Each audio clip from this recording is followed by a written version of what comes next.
Hello, ladies and gentlemen. Robert Raven here. Sorry about my 9-day break. I was working on a new book.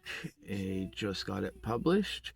It's From Peasants to Palaces, Heroes or Villains, now available on Amazon. I should get my author copy hopefully by next month. Let's go ahead and jump right into where we left off with Heroes Adventures. And we've got a new note card for what month we're on, which is 6, but we're going to be on week 1 of month 7. And then the year we are on, which is year 1001. And we transferred all those scratches over. And then, so as we ended with the battle last time, me and Runix both noticed the tower, and so I'm going to look at her and go, you know what, I'm gonna go down there real quick and just see if it is what we think it is, and then I'll come back and we'll figure out what to do. And so I fly down, and we'll say into the underground. This is underneath the village. And the tower is like right here. And as we get down there, we notice that the book that was around the demon's waist is laying there on the ground. So we go ahead and decide to pick that up. And then we will look around, and as we look around, we notice that the tower is dark black, trimmed in white, with skeletal structures of femur bones that line the outer walls, and the door is so big that it would probably take at least a dragon or a giant to open it. And it looks like it's made out of some type of metal, and it is covered in ordinations of skeletal remains of all different types of creatures: humans, wolves, deers, goblins, dwarves, all sorts of types of creatures. And as we see this, we think to ourselves, well, this is definitely gotta be one of the dungeons created in ancient times. That's a fraction of Magi's power. So we fly back up. We talk to Runix. We tell her what we've seen. And she's like, all right, well, let's go to the kids, and then we will figure out what we're gonna do. So we take a week to fly over here, and then once we get there, we'll say, once we get there,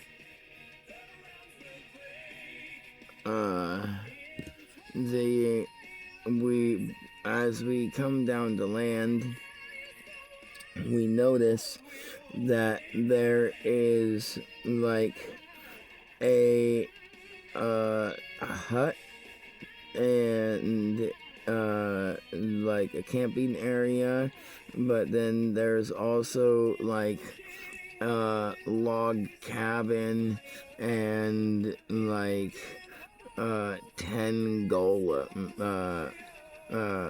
earth golems, or earth elementals, not golems, because the staff that we gave to Salix. And so as we were gone for the week to get there and then the week to get back, so 2 weeks. Mark 2 weeks on our thing. We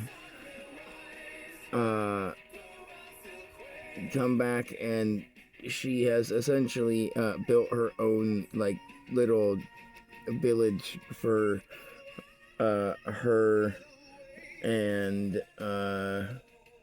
the other 3, and she's been using like 5 of the golems or elementals to build, and 5 of them to like walk around and keep guard.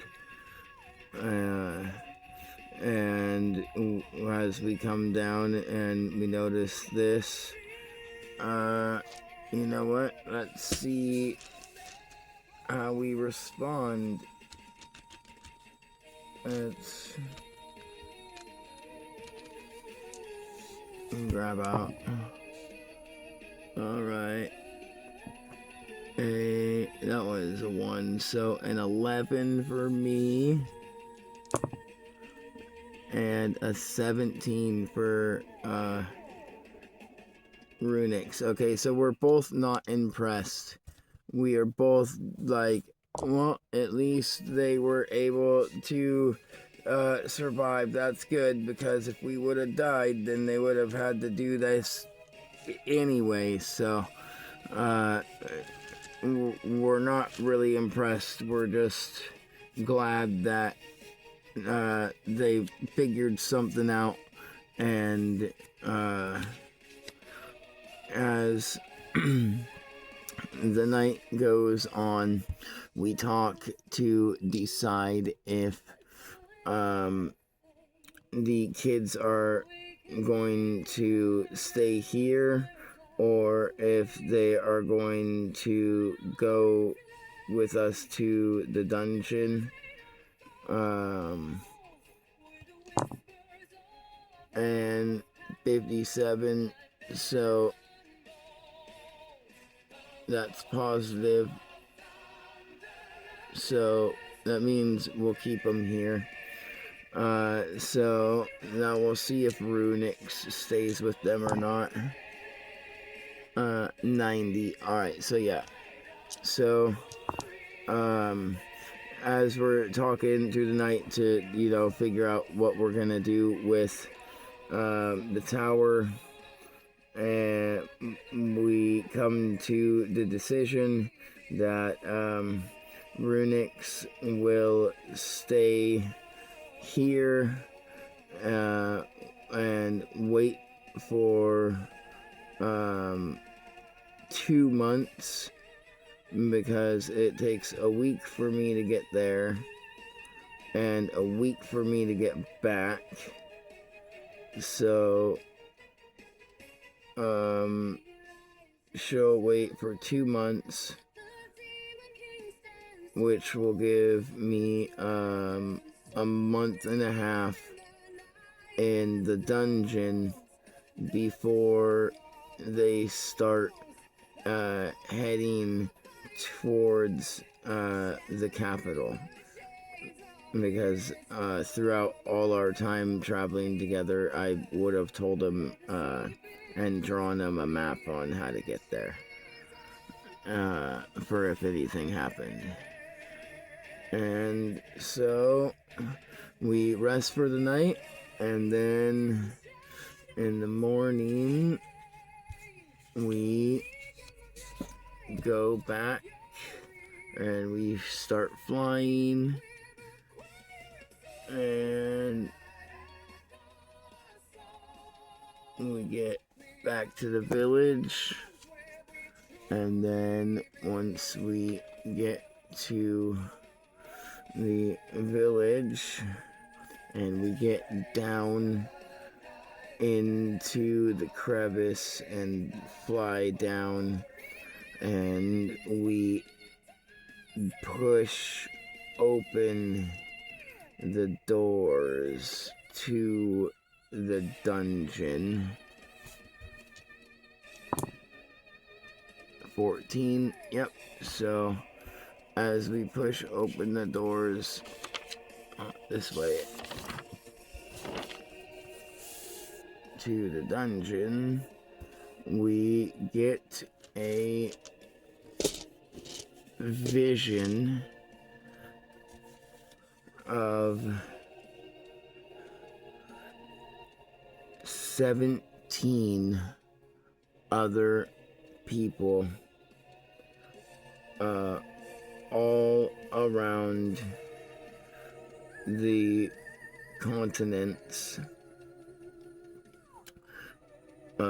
claiming dungeons as well, either finishing or being inside it or just entering like us. And as this vision hits us, 58, okay, so we're able to not take any mental stress from the negative vision, and so that's good. And so as that happens, we now are able to like focus, and as we focus, we notice that so each square will be 10 feet, and so as we look around, we are inside a 10, 20, 30, 40, 50,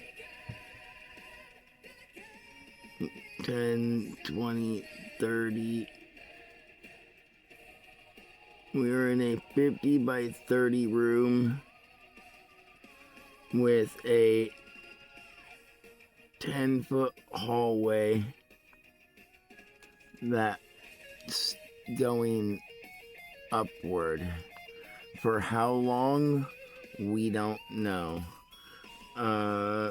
Because we have yet to go over there and investigate. We enter through the door, which is here, and we are in this square. And normally you can do 3 squares for a dungeon turn, which is 10 minutes, and so that 6 turns is 1 hour, and then but we're a dragon, so we're got double the speed, so we can do 6 squares in 1 dungeon turn.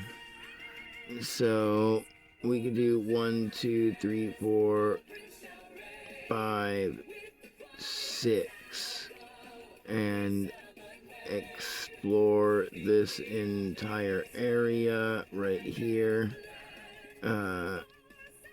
Checking 1, 2, 3, 4, 5, and then we end right here, 6. Checking for like traps and stuff like that with our magic boomerang ability that we ate, because we can just like shoot magic out of our mouth now in like the shape of a boomerang, and we'll just like do that to like see if we see any traps to like trigger anything. And so let's see if there was anything. A 44. Okay, so yes, there was something. Now let's go ahead and we will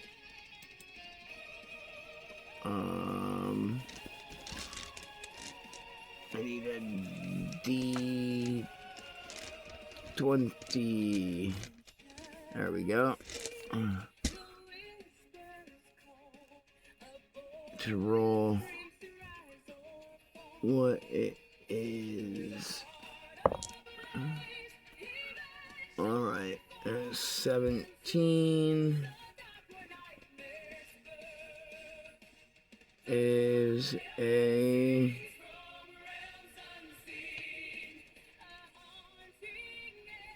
flame trap. Alright, so a flame trap. Now we need some D6s.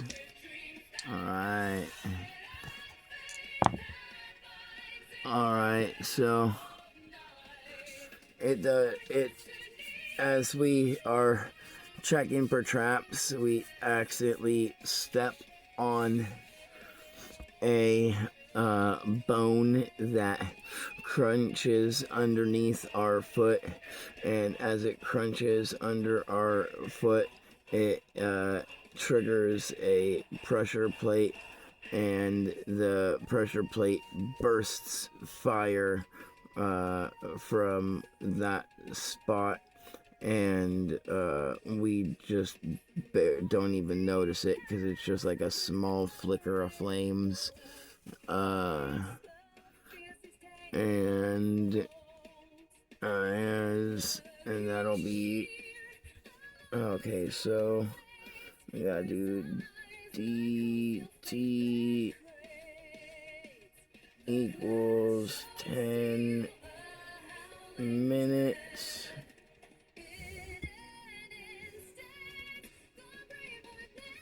Alright, so we're on. Now we'll be on dungeon turn 2. And every, we'll say, third dungeon turn equals random encounter, equals a random encounter. So that's 1, 2, 3, 4, 5, 6 as we check for traps and investigate the room. This room is just, the walls are dank and covered in some type of liquid that's oozing a black and yellow, and they look as if they're made of a mixture of both rock and wood, with skeletal remains of humanoid creatures littered all over the ground. And let's see if anything happens. That is a 2, so yes.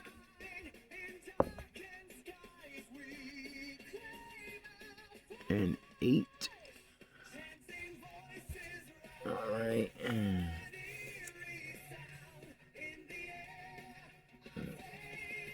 8 is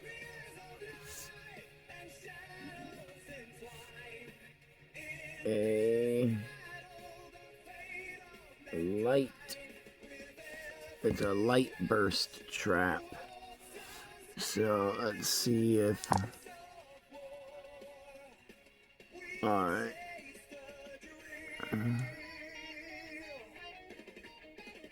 We'll see. Okay, so we will need a 26. I'm pretty sure we have higher than that.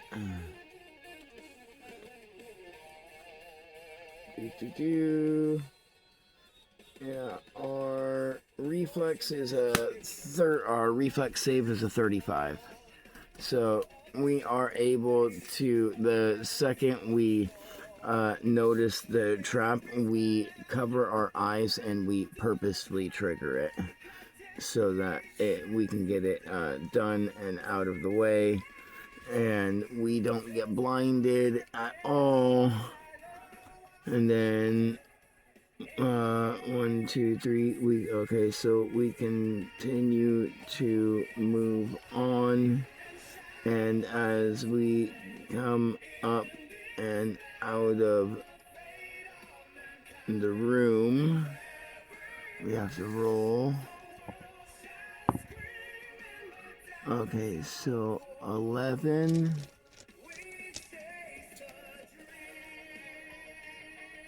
is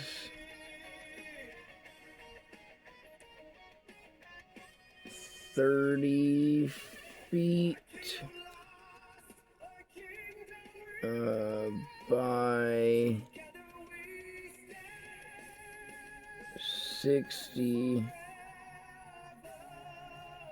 feet, and it's a triangle. So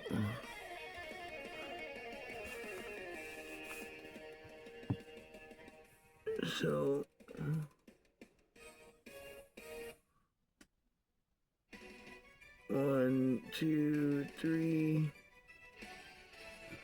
1, 2, 3.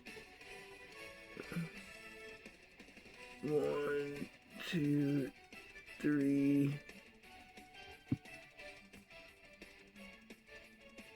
4, 5, 6. All right, and we'll put the entrance to another one right there.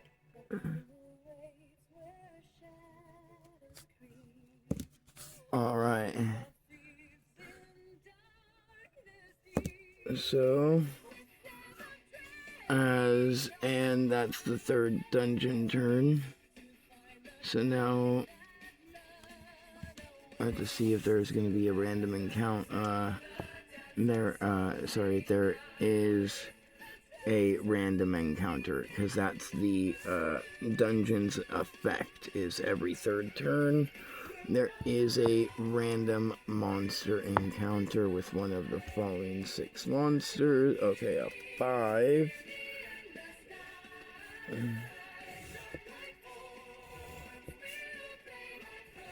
And a 5 is... Oh shit. Okay.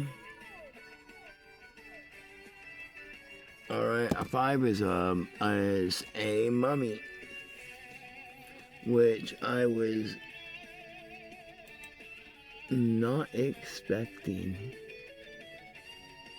Alright, let's get to the mummy real quick.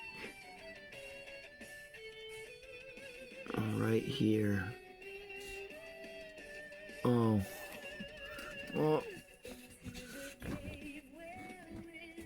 Alright. We got the mummy. Let's see.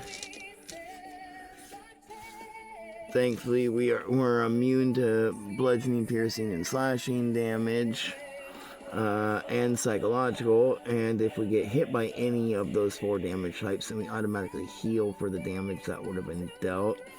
Plus, we're immune to all poisons and diseases. So it's okay. So it's Death Aura.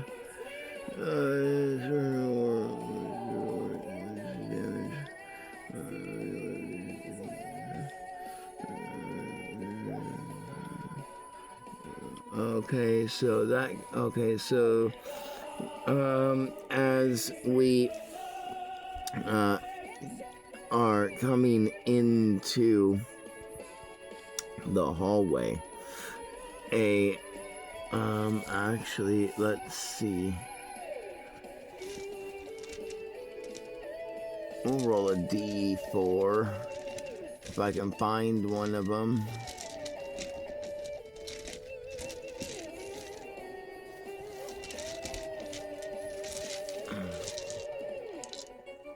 Okay, come on. D4, where are you?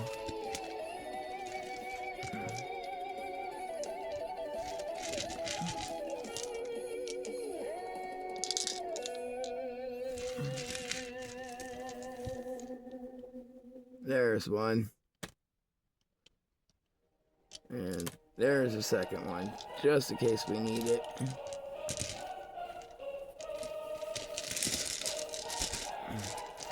Alright, we'll roll a D4. And, okay, so it's two mummies pop up as they break through the walls that are lined with sarcophagi. It looks as if the walls are breaking open, but in fact it is the paintings of the sarcophagi that come up and become 3-dimensional as we walk along it, and they all become like physical sarcophagus, all aligned along the walls, and 2 of them at the very end open up. And as we see these 2 dead humans with their skin rotting and their gums gone and their teeth showing, and they're wrapped in old, rotten, blood-soaked bandages, and the area begins to smell of death and rot as a black, misty aura begins to radiate from both of the mummies in 15-foot radius, which as we and then but we also have our draconic, let's see, it's right here. So our aura of terror. Okay, so yeah, so as we see these zombies, because we are faster than them, so we can react faster. As we see them, we will activate our aura of terror since we're not in combat yet. It don't cost anything, and we will surround ourselves in a aura out to a 120-foot radius. So this like whole area is affected, and all creatures of our choice within the area must make a will save.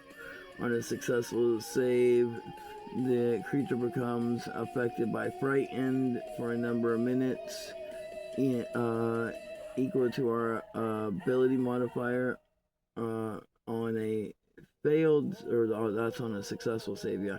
On a failed save, the creature becomes affected by frightened for a number of hours, equal to our highest ability modifier.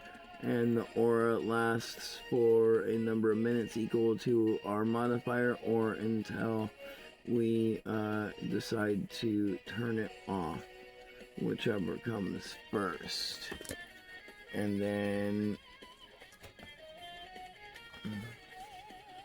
we will go to conditions, which are right here. Blind, bleeding, burn, charm, deafen, poison, disease, drowning.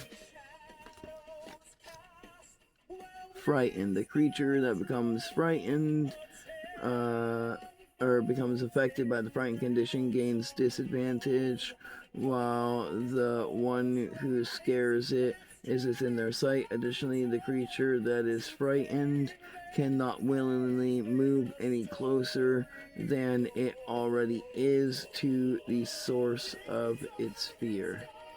Alright, so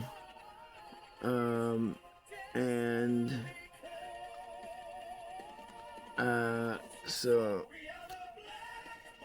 let's see what their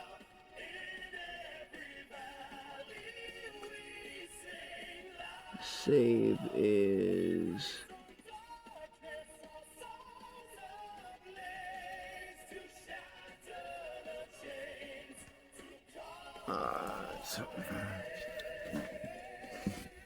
Alright, let's see. They have a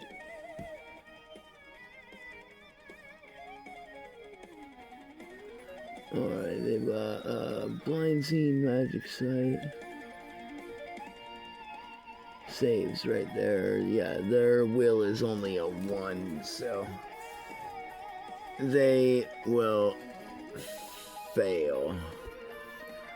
So they are affected by the frightened condition. Alright. And we are also within their aura.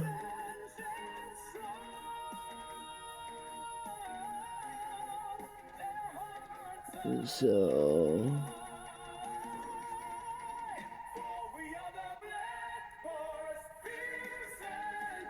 Okay, a creature that begins its turn, ends its turn, or moves through this affected aura takes 1d6 damage and has the amount of damage dealt in this way reduce their constitution score for the next 24 hours.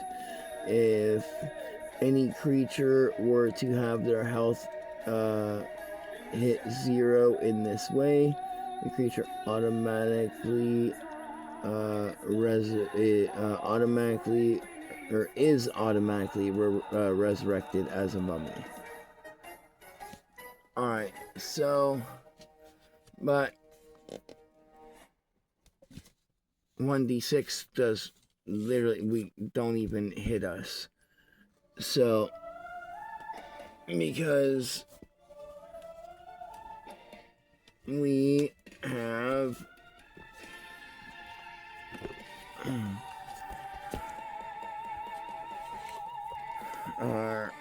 actually it's an automatic thing, so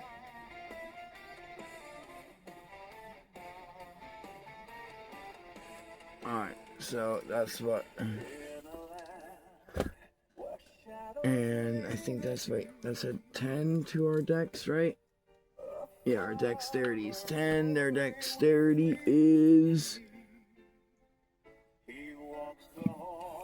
a 2. Alright, so we're gonna see who goes first. Oh, and they're at disadvantage, which means they roll 3 d20s and they take the lowest number. So a 9, an 8, and an 11. So 8 plus 2 is 10. And then I got an 18 plus 10. So yeah, 18. So 28. Alright. And I do begin my turn in the aura.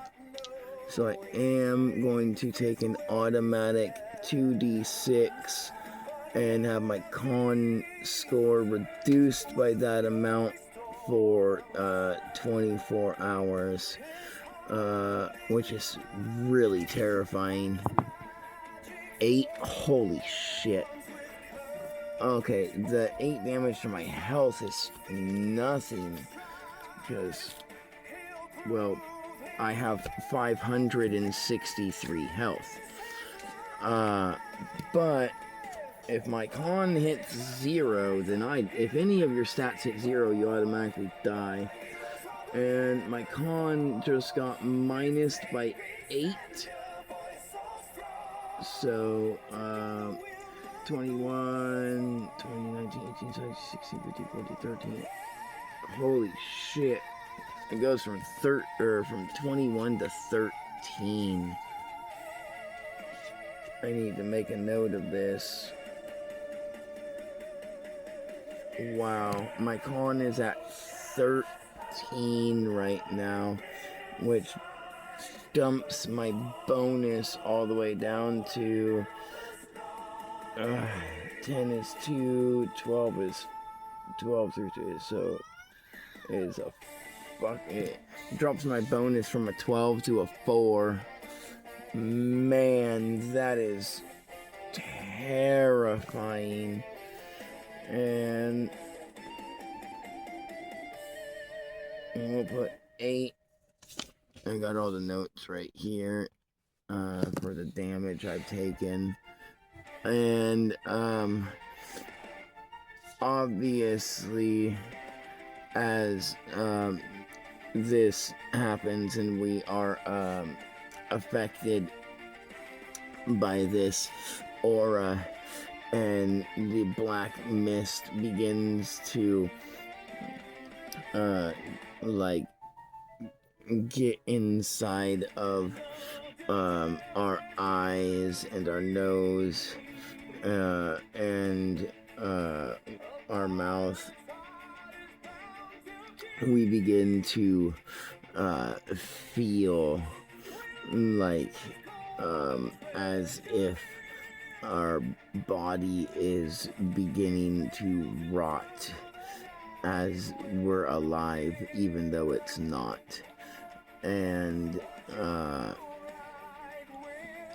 then as this happens, now we can actually do what we're going to do for our turn, because we're affected by the aura at the beginning and the end of our turn, and if we move. But we don't need to move, because we're just going to use a breath attack. Good old fashioned breath weapon. So we know that it's going to fail its save because it's only got a reflex of 2, and we have a reflex of 35. So it's going to take the 10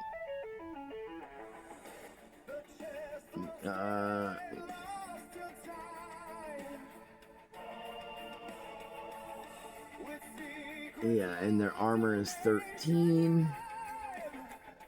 Our base attack, if I remember right, is 40. Yeah. Plus our ham, which is a 24. So 64 plus 10d10, and there's also a secondary effect to the dragon's breath that I've never used, which is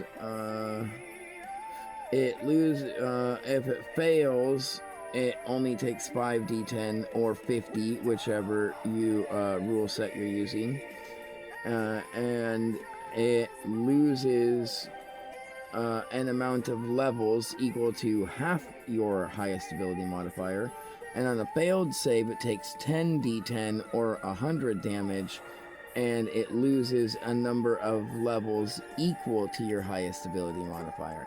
But we have yet to come up against a creature that has levels for us to drain away from them, because currently, right now, our highest ability modifier is a 24.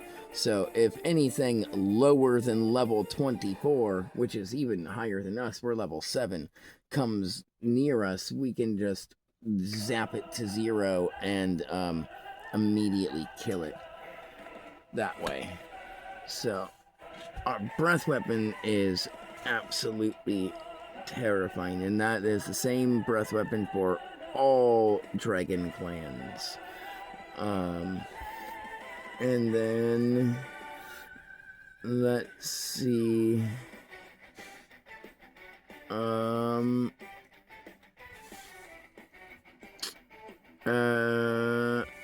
So which health do they have?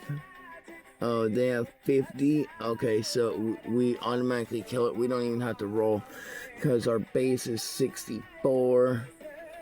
And so as we engulf our chest in a black and purple light, and it crawls up our throat and bursts out a beam of, let's see, 120 foot cone. Okay, so we have to, oh man, we have to see if there is anything in there. 56. So no. Is there anything hidden? No. Okay, so there's no hidden room, and there's nothing in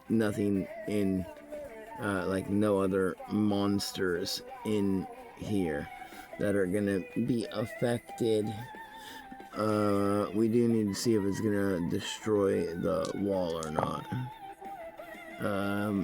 97. Yes, it is going to obliterate this whole entire part of the dungeon. Gets obliterated by my breath weapon as the ceiling and walls come collapsing down, and the mummies are incinerated in purple and black light. And as that happens, I will like put my wings around, like manifest my wings real quick and like cover myself and like from any like rubble. And alright, 79. Okay, we're good from any rubble. And then we'll 1, 2 squares, so we'll say it'll take 4, but we can move 6. So all right, we're able to clear the pathway, and then we still have right here, and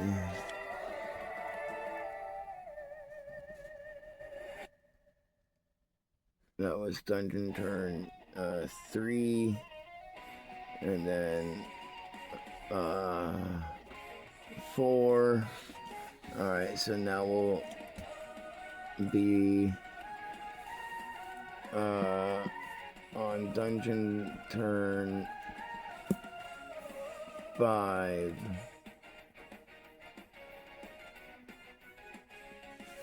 Alright, so now we'll be on dungeon turn 5. Because of cleaning the rubble. And we will roll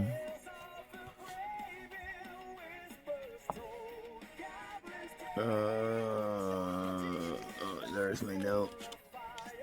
RD20 to see. We get a 14. So let's check. Alright. And then we'll write it down. 14 is a... Alright, it says 100-foot square. Alright. And so this is the hall. And then the room is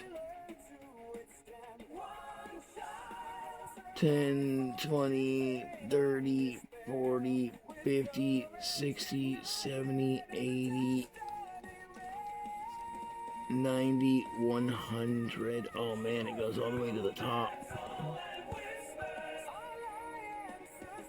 And then 10, 20, 30, 40, 50, 60, 70, 80, 90, 100. 10, 20, 30, 40, 50, 60, 70, 80, 90, 100. 10, 20, 30, 40, 50, 60, 70, 80, 90, 100. Alright. Which means this whole back area is a secret area that okay, cool. All right. And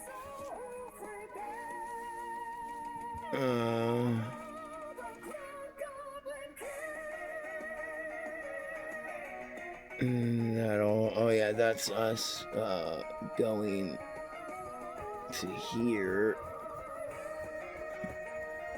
to discover, and that is Dungeon Turn 5.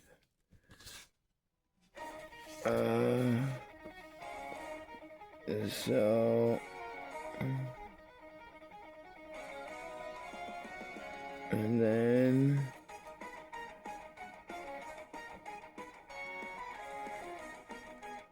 let's see.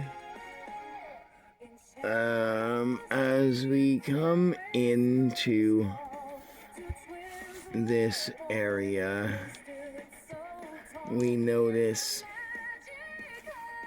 that, like the other areas, its walls are covered in a yellowish black oozy slime-like liquid, and it's ridiculed with dead parts of monsters and humans all over the place.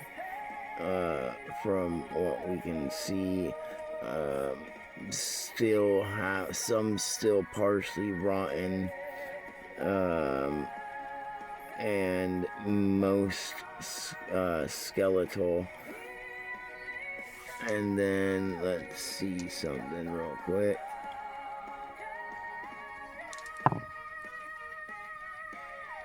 Alright, so yeah, they're just rotten and skeletal. Or wait, no, that's at 18, so yeah. So, and somehow there is also, what looks like to be, fresh meat, like, maybe, like, it's rotting, because but not nearly as bad as the, other pieces. We'll say, like, the arms and legs and torsos of some creatures look as if they've been here somehow for ages, and are like to the point to where they're so rotten they're preserved. And then there are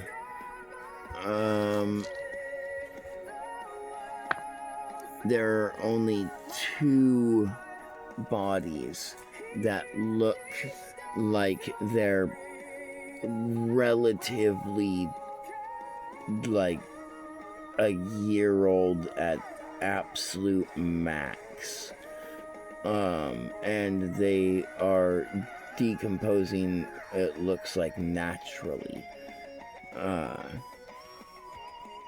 within the dungeon, all over the floor, laid in these corpses and bones. And now we will trigger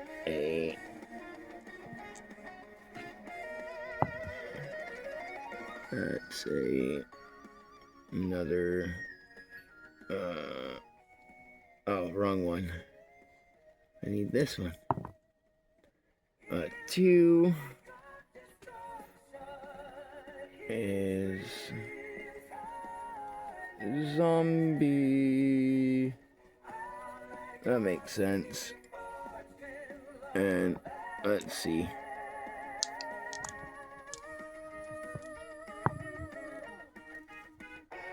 Wow. Out of a D20, I rolled a 2. That's terrible. Only 2 of the skeleton, or of the zombies in this whole damn room animate to life. And as they animate to life, we look at them, and we have fought zombies before, so we also know about their aura. And let's see. There it is. Alright, so we'll say they're like here, the both of them.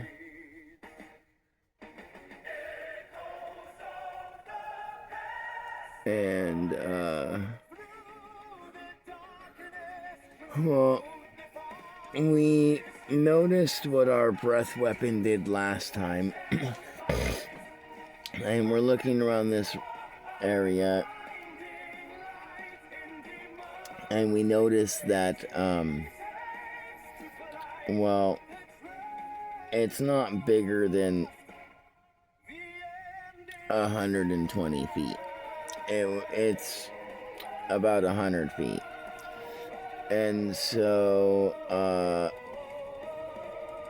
we are going to, instead of using our breath weapon this time, let's see, 10, 20, 30, 40, they are 40 feet away.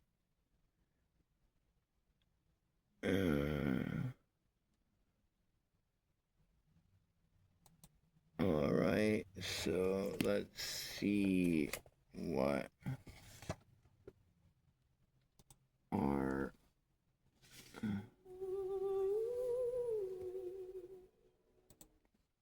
tail. Okay, our tail's 15 feet per size category.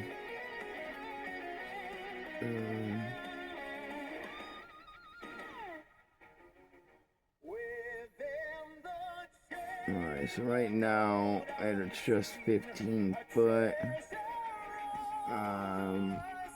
Let's see what their aura's range is.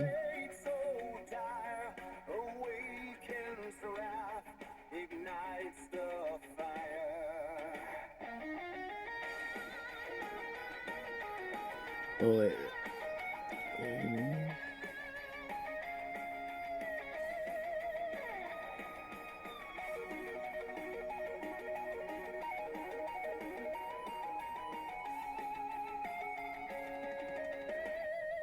Okay, so it's a 20 foot for them, so.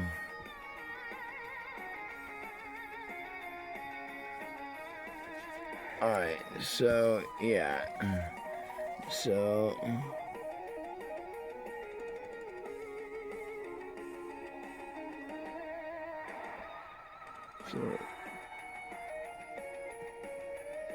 Yeah, so 20 feet.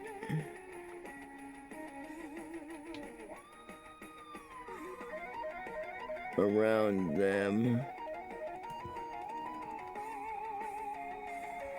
is their aura. All right.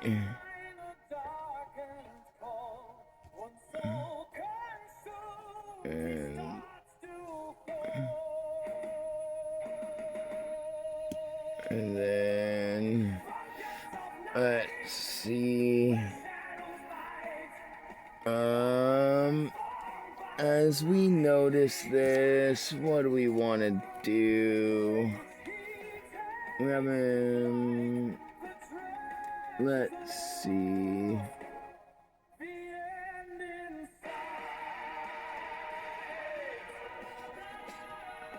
We can use our wings. Our wings have a range of 30 feet, so...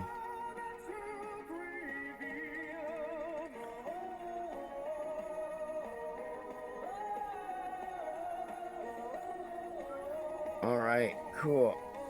So, yeah, we'll just use our wings and they will die from being, because our base is 64, their armor is 10, their health is 15, so we will move up 1 square with 1 combat point using for our move.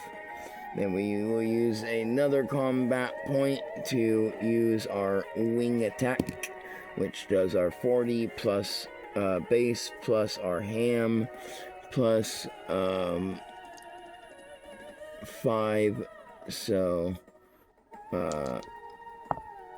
or a d6, and we rolled 5 anyway, so 5, so 69 as we walk up, and then we manifest our wings and begin batting our wings so hard that ripples of black and purple magic begin to pulsate from our wings as they burst forth in ringlets like smoke rings that go through the area and hit both the zombies, blasting them into a bunch of pieces, scattering the body parts all over, and making like rotten, scabby blood chunks fly all over the place, because their blood is coagulated, and their aura is now gone. I don't really want to waste my eraser, so we'll just say 1, 2, 3, 4, 5, or 1, 2, 3, 4, 5, 6. Yeah, we'll just say we come up, we investigate these squares, we know there's nothing there. And then 1, 2, 3, 4, 5, 6. And so now we'll end on that top one. And then we'll mark down 2 dungeon turns. So 6, and so there's 1 hour. Yeah, 1, 2, 3, 4, 5, 6. Yeah, so there's 1 hour, and then now we're starting on the next hour. So 7, and then now we're on dungeon turn 8, because that we already did 2. And let's see, we know that these bodies now burst open. We do not see a way out of here, so we figure there's obviously something in here that like triggers a door or something that's hidden to like let us maybe go down deeper, or like opens like the wall or something to allow us to get out of the room. But let's let's decide. High we go, up, low we are down, or we go down, sorry. Alright, so up, because that's 63, so Let's see, so 1, 2, 3, and then high left, low right. 36, so right, and then 1, 2, 3.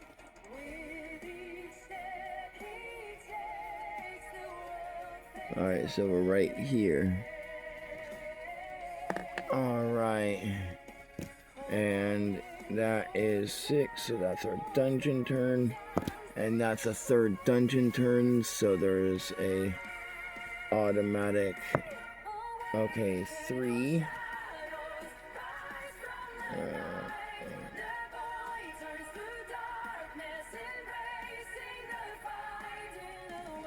Okay.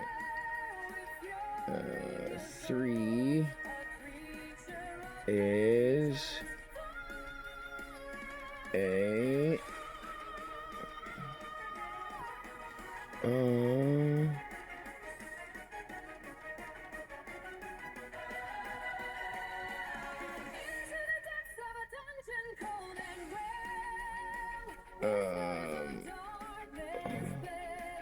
one, two, three.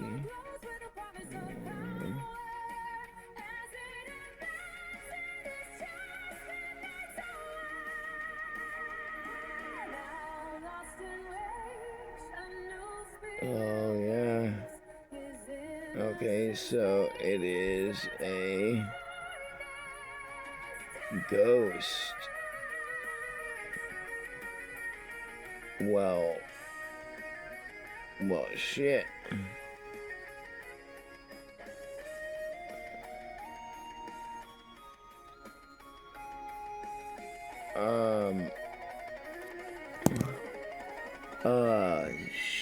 Shit.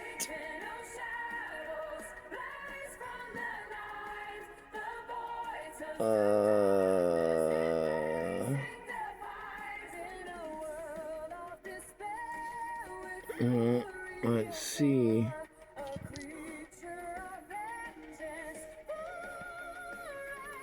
And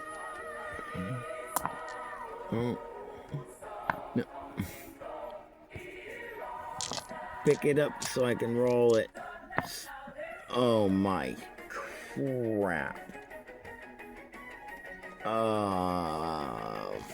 Dude.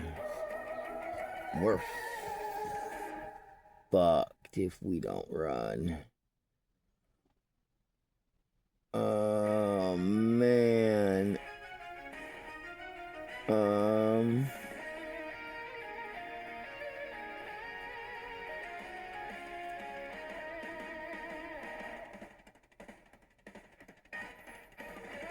Yeah, because it's incorporeal.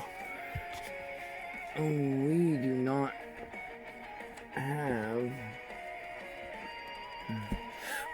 have incorporeal strike. I don't think we have incorporeal strike. I need to check. We might not be able to hit these at all.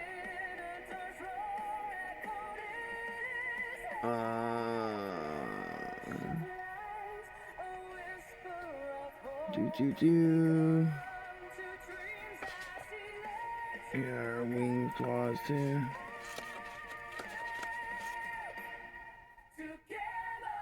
I mean, all of our natural weapons, our wings, claw, tail, horns, bite, but it's all magic, but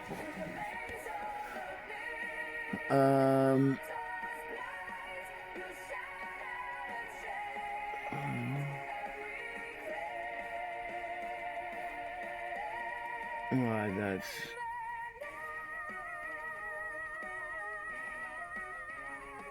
man.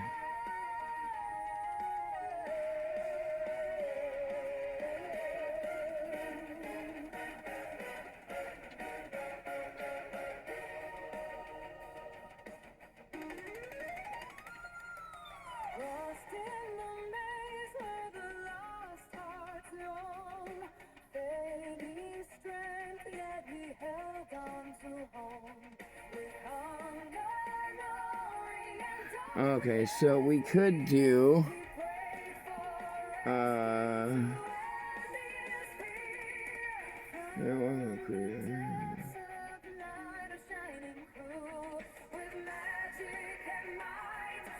okay, so let me check incorporeal real quick to see, because incorporeal does a lot. So let's see, incorporeal. A creature that becomes affected by the incorporeal condition sheds its physical body. It can be harmed only by other incorporeal creatures. Magic weapons with the incorporeal strike ability, and creatures that have the trained feature incorporeal strike. A creature that becomes incorporeal is also affected by the invisible condition, so we don't need, I think we have true sight, or, magic sight. Yeah, we have magic sight at the 300 feet, blind seeing at the 300 feet, magical darkness sight 300 feet, and darkness sight 300 feet. So we do see them because of our magic sight, and we sense them because of our blind sight. And then they're affected by invisible, okay, and which invisible is a creature that is invisible, becomes impossible to see without the use of magic or other special senses. For hiding purposes from the one who is invisible, becomes heavily obscured. The location can be detected by sound that they make or any tracks that they may leave. All attacks that are made against invisible creatures automatically miss unless the creature knows where the invisible target is. Additionally, all attacks of the one who is invisible have advantage. And then this is back to incorporeal. It's immune to all non-magical forms of attack. Even when hit by spells or magic weapons, it still has a 50% chance to ignore all damage from any corporeal source, including light damage, dark damage, and attacks made with incorporeal strike weapons. An incorporeal creature can either or can enter or pass through any solid objects, and when inside of an object whose space is larger than its own, it can have the total concealment with a 50% miss chance from incorporeal creatures that's inside. And if it in order to see from, it must make an attack normally. The incorporeal target has total cover when it's completely inside, like an object or a wall or something, and only half cover when it's partially protruded through like a wall or like an object or something. And then it can pass through magical barriers. Its attacks pass through magical barriers and ignore all armor, shields, deflection bonuses, dodge bonuses, and magical effects. But they don't bypass damage threshold, which is good, which means they can't hurt us either. Unless they do, they can pass through and operate water underground as easily as they do air, and they're immune to fall damage. They are immune to trip attacks, grapple attacks, and they can't be tripped or grappled in any way, and they can't take any physical actions to manipulate items or objects, but they can use like spells to manipulate items and objects. And they have no weight, so they don't set off any pressure plates or anything like that. They move completely silently, so you can't hear them.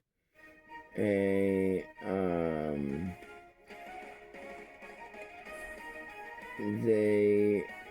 also have no scent, and are hidden from blind seeing, so we actually don't see them from our blind seeing. We can only see them from our magical sight. And they have an innate sense of direction and can move at full speed when they cannot see, and they fly and slash float. So yeah, and then they've just got their claws and their screech, which, I mean, aren't gonna hurt us because we have a damage, because it bypasses our armor, but it don't bypass our damage threshold, which our armor is 83, but our damage threshold's 120 or 170. And they deal, their claw is only a D4, and plus their max, and their screech is a D6. So we can't damage them, and they also can't damage us. And let's see. We'll say, you know what? We'll roll to see if they notice this. So, 21 and 25, so no. Alright, so, we're just gonna, I guess, leave the ghosts alone, because literally no matter how much they attack us or we attack them, we're gonna do 0 damage to them, and they're gonna do 0 damage to us. All of our attacks are gonna bypass through them because we don't have incorporeal strike, and all of their attacks, because they're not like a special ghosts with like any like extra abilities or anything like that, then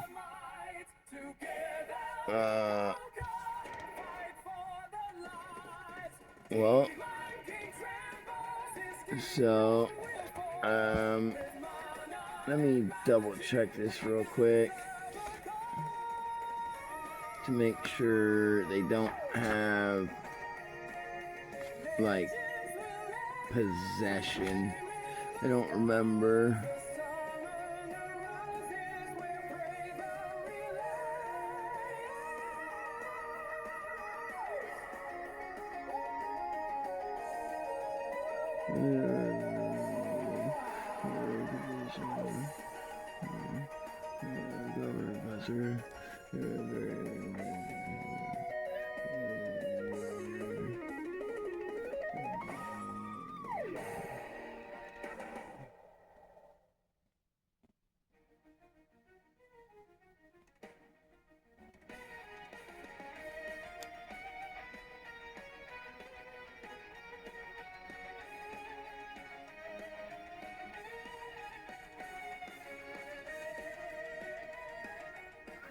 Alright, I think it's this one that has the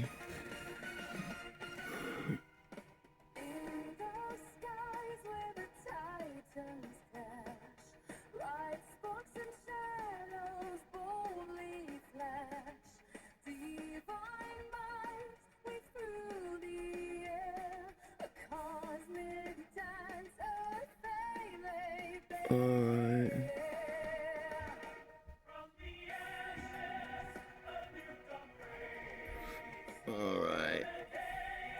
Oh yeah, that's right. I think it's in...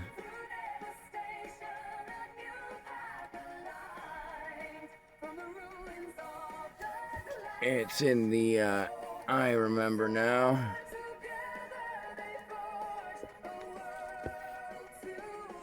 It's in the monster creation rules.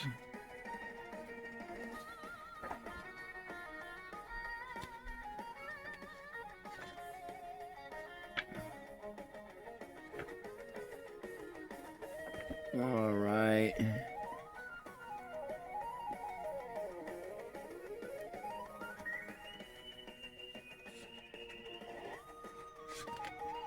We're going to use the monster creation rules. And so that this is interesting, we will choose to give them a special ability, and their special ability will be once a day possession chance,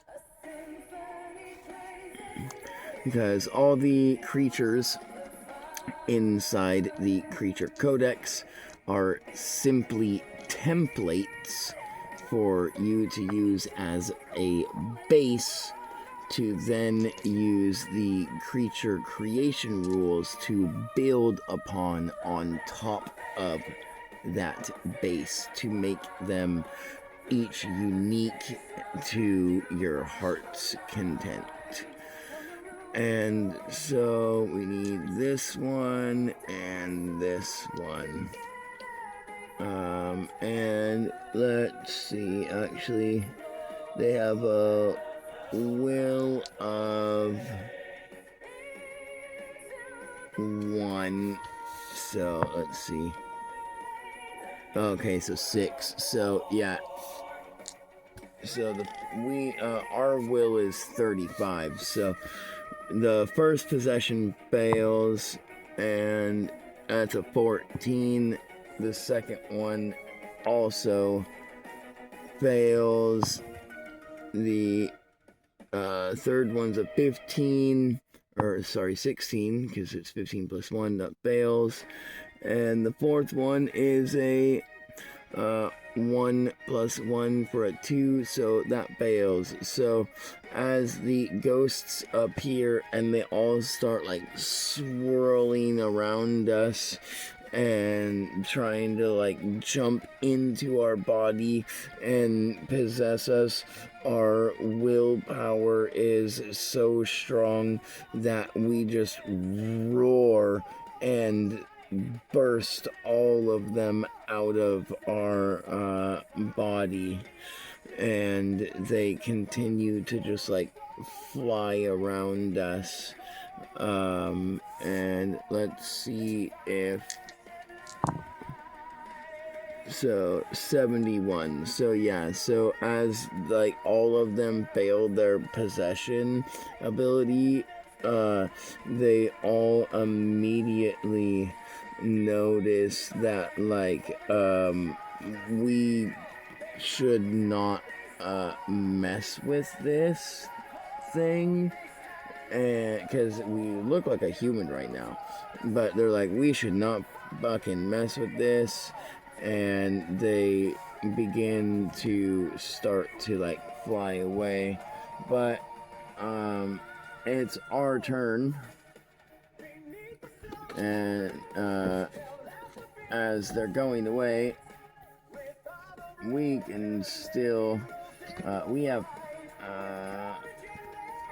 if I remember right, we have, let's see how many combat points we have. We should have, yeah, we have 15 combat points, so we can we might be able to target all of them, actually. Let's see, because we do have one thing we can target them with, which is our spell, Draconic Transformation, because they can be targeted by magic. It's a 50% automatic fail chance because they're incorporeal. But it only costs us 1 combat point. So we can burn, let's see, 2, 4, 6, 8, 10, 12, 14. We'll do 2, 4, 6, 8, 10, 12. Yeah, 2, 4, 6, 8, 10, 12, 14. Oh yeah, that's be 16. Damn, we're 1 away. We'll just do 8 and do 2 chances on each of them. So let's see real quick if it even affects. So the first one gets affected right off the bat. So that's actually will give us 1 extra combat point. Okay, so second one, and that's a 74, so that one is affected also. The third one, and okay, so that one's not affected. Wait, that is a 90. That one's also affected on the first one. Okay, that saves us 2. So then that's the fourth one. So the fourth and the first one are affected by our spell. And then let's see, so and we saved 2 combat points, so we only spent 6. So yeah, we still got 9 left to try and affect the other one. So 54. Okay, so that's the one affected, and 75. All right, so we spend like 8 to 10 combat points and targeting all these ghosts as our magic keeps like going and phasing in and out of them as they're coming in and out of existence until it finally takes a hold and they all become emblazed with a black and purple light that begins to crawl and wreath and wrap itself around them. And as it does, they have to make a fortitude save, which they are not going to succeed, more than likely, because they have a fortitude of +2.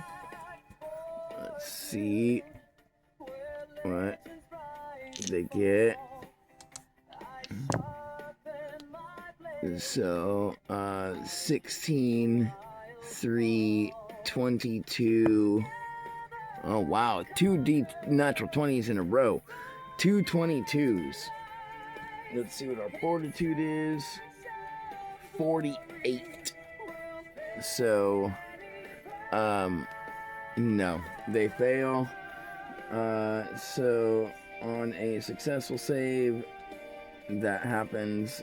On a fail, we'll say that on a failed save, if their total character level is 5 or less than our own, which it is, then the creature automatically dies. If it has a level that's 5 or a total character level that's or yeah, on a failed save, your total character level is 5 or less than ours, then it dies. Your creature has a total character level that is not 5 or less than ours, then it takes 5d5 or 5d10 plus ham, and then it loses either one creature rank or level. But they have no levels right now, so or CR for their creature ranking. They just have a special possession ability, so they automatically die because they fail. As our purple light wreaths around them and crawls and gets inside, and they begin to extrude beams of purple and black magic out what would be their eyes, ears, nose, and mouth before they burst and dissipate into nothingness. And with that, we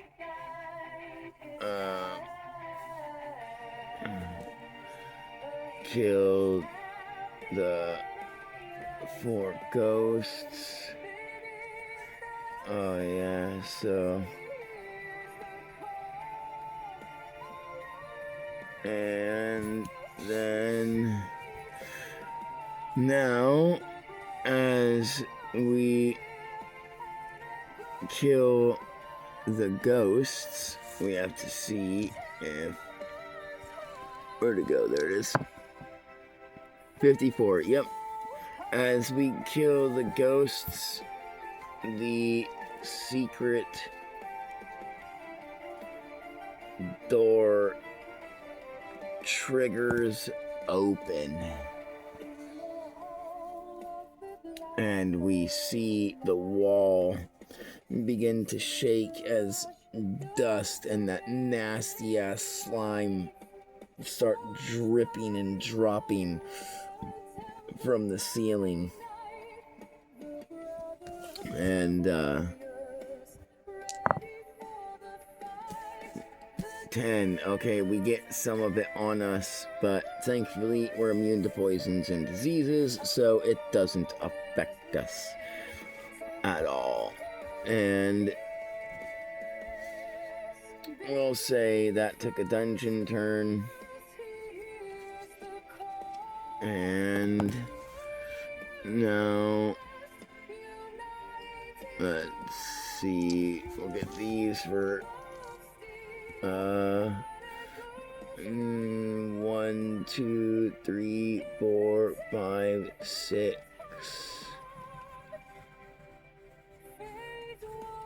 All right, right in front of the entrance, and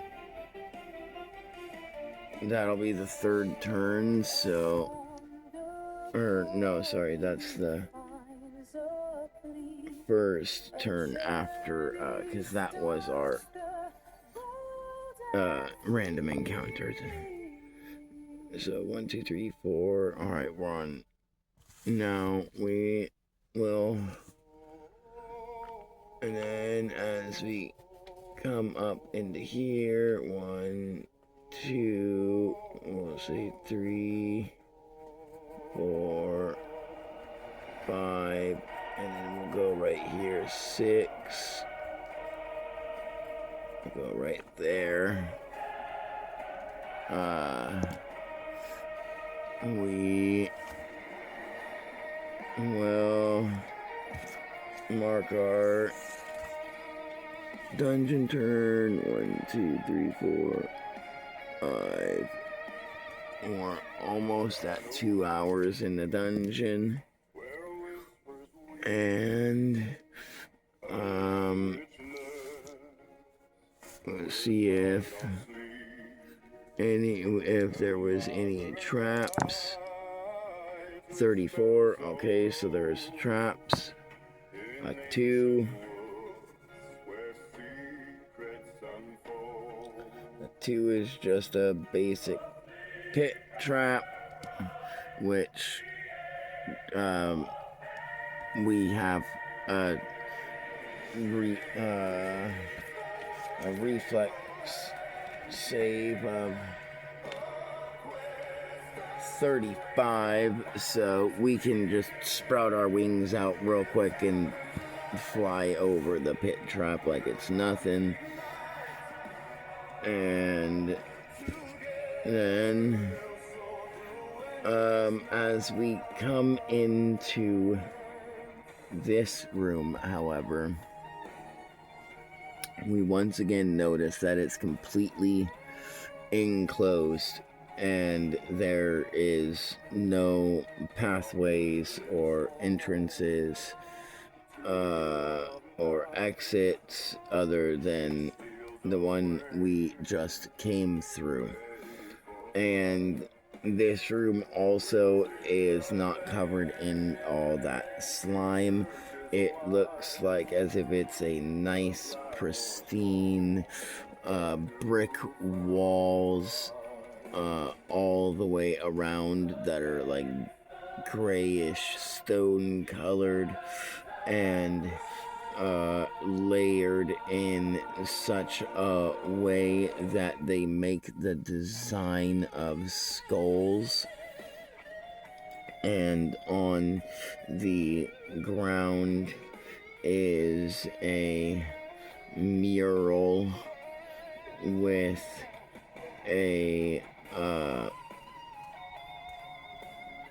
giant skeleton head, like just the head of a skull. That's how you say it. My dumbass can't think of the word skull for some reason. And so it's a mural of a skull with candle around the edge. So we'd say like the mural is like a circle, and inside that circle is like the painting of a skull, and then all around the rings of the circle there's paintings of candles that go all the way around to kind of make it look like a sun and a moon at the same time. And then inside the skull's eyes there is the left eye is painted with a green gemstone, and the right eye is painted with a blue gemstone. And then inside the nose socket holes are the same but opposite. On the right is the green and the left is the blue. And then as we notice and we're checking out this mural, 1, 2, 3, 4, 5, 6, that's our dungeon turn to put us 2 hours into the inn, and that was a 10, so we'll re-roll it because it was alright. So 60, so nothing random as in trap wise happens. However, there is a monster encounter. And 1, 2, so skeleton.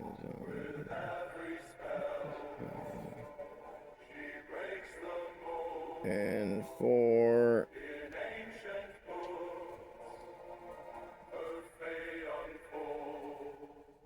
Is actually kind of makes perfect sense. And There's only gonna be one. Because let's get down. Or actually, we'll see. You know what? We'll see. We might finally have a challenge. Let's see. High, low, good, bad. A 2. Okay, so we'll do a D4 for high, good, or a D6 for low, bad. 18, low, bad, D6. Alright, a D6 3. Now I'll reveal it. As we are investigating this mural, we do not notice that in the corner here, and right here, 3 coffins that align the walls open up as 3 what look like to be extremely beautiful humans, 2 men and 1 woman, walk out of the coffins.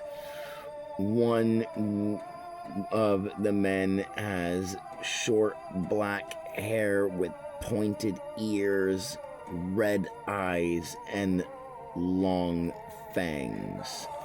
The other man has long black hair with purple eyes, pointed ears, and long fangs. And the female has long red hair that's up in a bun, and she also has long fangs, and her eyes are green. And I'm seeing and the image, okay.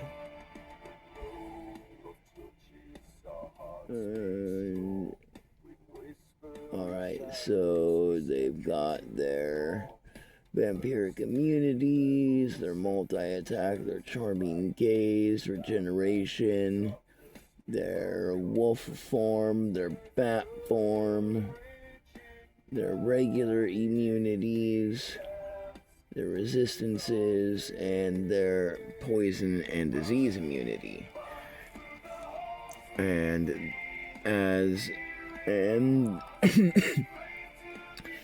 they have an armor of 18 and 200 health points. And their saves are Fortitude 5, Reflex 6, and Will 7 for the template vampire.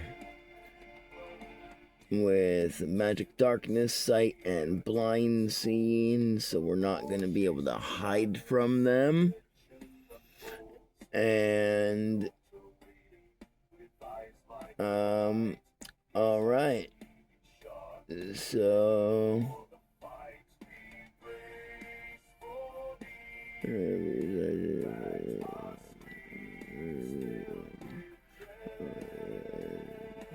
alright, they're immune to, okay, so we can't frighten them. They're also immune to draining and sapping. So our breath weapons draining secondary ability wouldn't work to automatically kill them. Yeah, so and then A creature does not age. The creature cannot die in any way unless it doesn't drink its requirement of blood each day, which is equal to the amount of food that it would have normally needed to be eaten by a mortal creature in that day. In addition, if the creature's health ever reaches zero, then explode. Okay, so these these vampires are within this magical dungeon. They were created here, so they were created without that ability. They do not need to feed as much every day. They only need to feed whenever a creature comes into this room and triggers the trap, summoning them awake, and then they feed, and then they go back in, and for however long, and then we'll say that it's like magic coffins that substitute them, and so let's see, reflex is a 6 again. Yep, 6. We have a reflex of 10, so let's see what they get.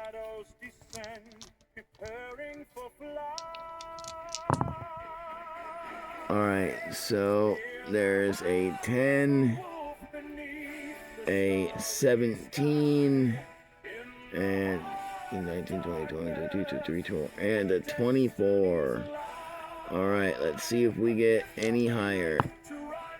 Yeah, 19 plus 10, we got 29. So, we go first, baby. And we're, we are, you know what?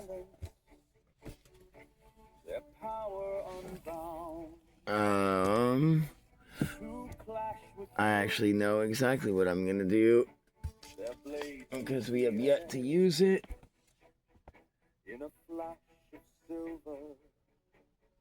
Alright. We're going to use 40, 13, 12, so we'll be at 12. So we're going to use 3 of our combat points to shoot. Now that we hit level 7, we have unlocked our powers, organic webbing, and they're not going to be affected by the poison or the disease from the webs because they're immune to poison and disease as well. However, it will be rough terrain or difficult terrain, whatever you want to call it, and it's a 30-foot area for each one. So 1, 2, 3, 1, 2, 3, and 1, 2, 3. Oh, and so we've put webbing up on the walls and the ceilings and made like a web wall in between us and the vampires, and we've left only one little opening right here to make it to where they either have to come through the webs or they have to funnel one by one through that way. And we've got 12, 9, 8, 7. So we'll use 3 more of our combat points to put us at 7, to put a second layer of webs Alright, so there's second layer of webs. And then, because we are over here, so, and we did there so that we have as much time to. And then, let's see what we want to do, because we've got 7 combat points left. We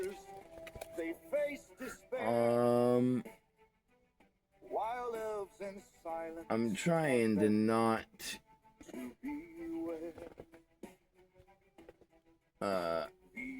go all out, because I could probably just kill these vampires. But let's see. I want to make it more interesting. We will actually just end our turn there, because there's not really much else that I want to do. I kind of want to target one of these kind of want to try and use my Draconic Transformation spell on these fucking vampires. Or, are they immune to petrification? Let's see. They are immune to... Conditions are Charm, Frightened, Paralyze, yeah, and Petrification. Damn. So I can't petrify them, but I might be able to turn them into a dragon under my will. Or, since they don't have any levels, if they fail, their save, which is a will save. Just say will, right? Will save. No, it's fortitude. So their fortitude is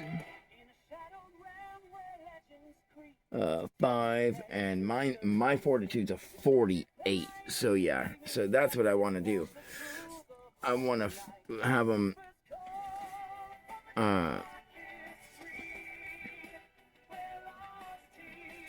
get affected by that if I can. So I'll end my turn, and it'll be the vampire's turn.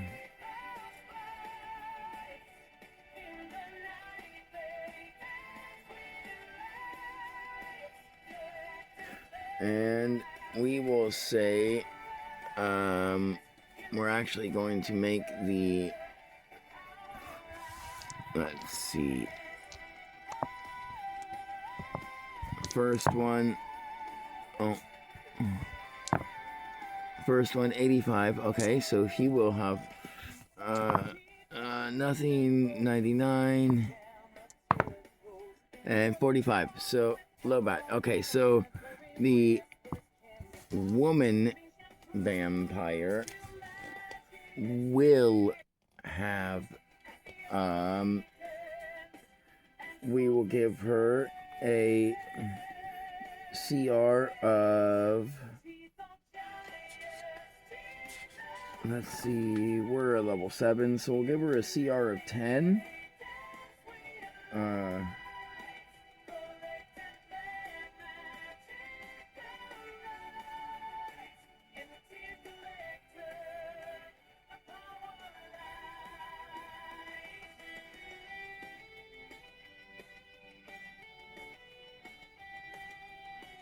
Alright, so yeah, and then, so we'll go to the creature rules real quick, because that will give her, let's see, 6, 8, and so 14, 24, 36, 42, 62, 70, oh no, sorry, 80, 90, 100, 102. So that'll give her 102 extra health. And so her health will be at 302. And her armor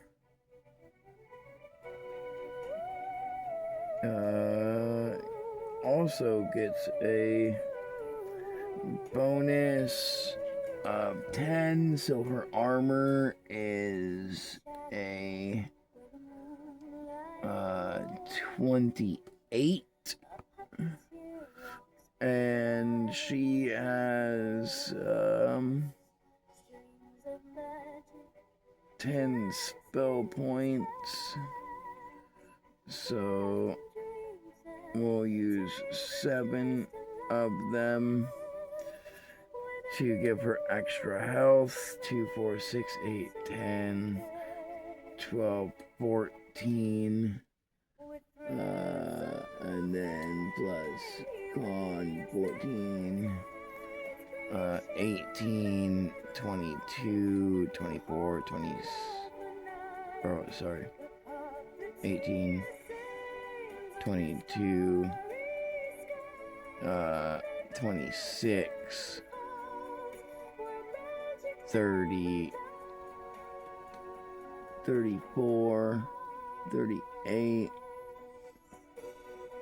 42, and 46 extra health, so plus her 2, so she's at 348 health. And then she will have 3 spells: summon skeleton, summon zombie, and then control undead, which we will see she has 4 skeletons and 4 zombies. Well, that was easy. And then she's using the control undead to control the 4 skeletons, the 4 zombies, and the other 2 vampire spawns of hers. And because we'll say these are unnaturally created vampires and they don't follow all the same rules as normal vampires. And so as they let's see what their speed is real quick. Ooh, a speed of 60. Okay, so that's just the regular, because we'll say they go 3, 1, 2, 3. This one, we're gonna say she's gonna just stay back and command them, and then this guy will spend, we'll say, all of his combat points to also get here, and then the zombies and skeletons are also going to come over here. And as they all get there, because our turn hasn't ended yet, or their turn hasn't ended yet, we still have our 7 combat points until the beginning of our turn to reset. So as a reactionary move, now we are going to target the 2 vampires with our spell, and yeah, they have to make a fortitude save. 7 plus 5 is, yeah, and another 7. Wow. I rolled 2 4s and then 2 7s. Okay, so they both fail, and we'll say they're both 5. So, or no, they're and then there's not 5, there's 8 altogether for the zombies and skeletons. That was my bad. And then so they fail, which means they automatically die because they are not level 5 or less, or they're 5 or less levels lower than us. Sorry, I said that wrong. And so as we wreath the 2 vampires in our dark magic, or like dark purple and black magic that whips around them like smoke, as we're over here in the corner like casting and mumbling to ourselves right as they come through the entrance of the webs. We lock onto them, we throw these like purple and black smoke orbs, and as they hit the vampires and they burst into a smoky purplish black mist that surrounds them, they begin to choke even though they don't breathe, and they fall to the ground, collapsing and dying. And that is 2 of our combat points, which leaves us with 5 more. And as we see the 2 men with fangs, which we still don't know what they are because we've never, we've heard of vampires throughout our life as like stories and stuff, but we never encountered one, so we don't really even know what we're up against. We're just up against like some dudes with long fangs, and the skeletons and zombies, let's see, they will use, yeah, because we're gonna end our turn with that, and then now we'll use their combat points to move their 3 space. Oh, wrong spot. Oops. This one. 1, 2, 3. The skeletons and zombies will move their 3 spaces closer. And as they are moving, we're going to also move closer with a combat point at the same time. 1, 2, 3, 4, 5, 6. We'll go that way.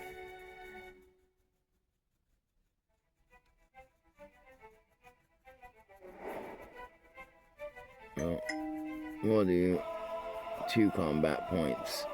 Move 7 squares.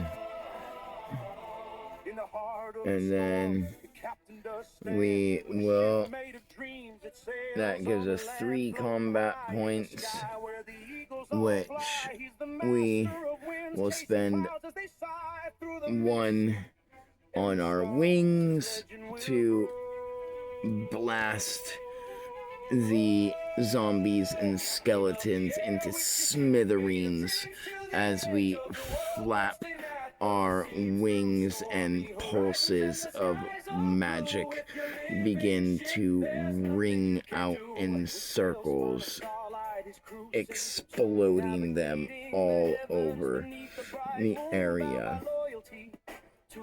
And let's see. Where's that? Right here and here. So first off, 66, when the first vampire dies, she does nothing. When the second vampire dies, however, she is like, okay, no. And she immediately poof all the way over.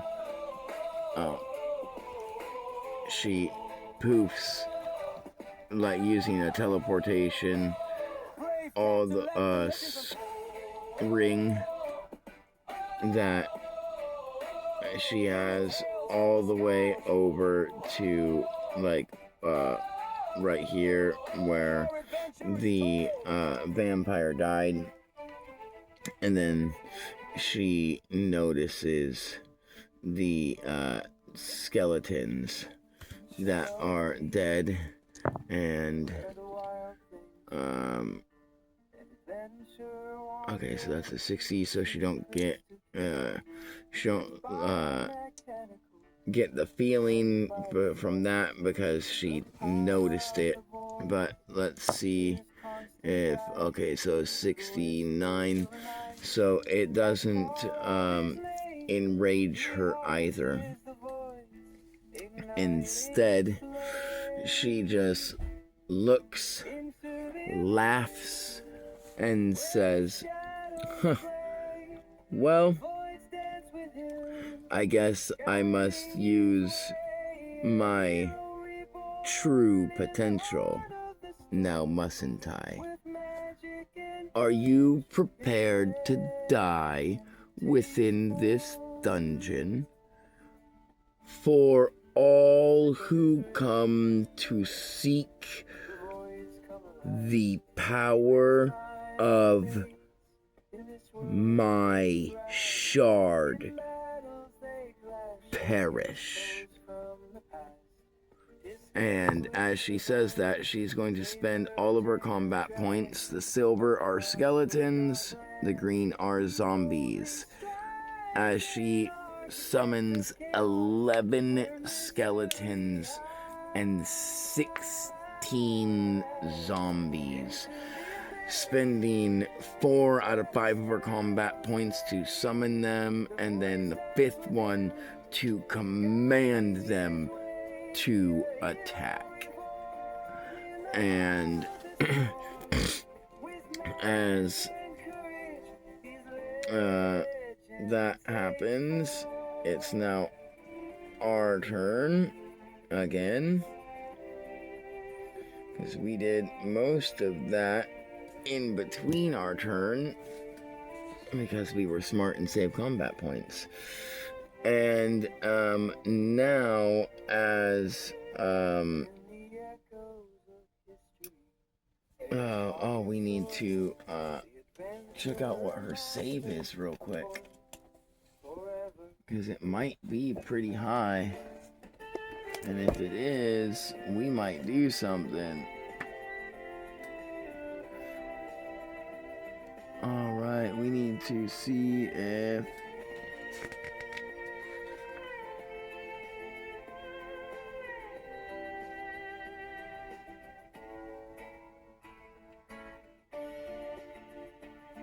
okay, so that's not any.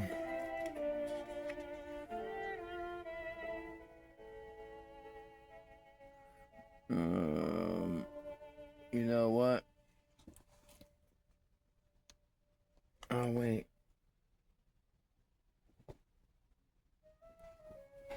Let me check something real quick on my character sheet.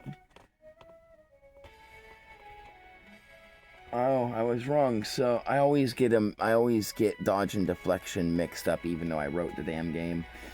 Deflection goes to your ACs. Dodge goes to your saves. So her armor and or armor reduction is still an 18.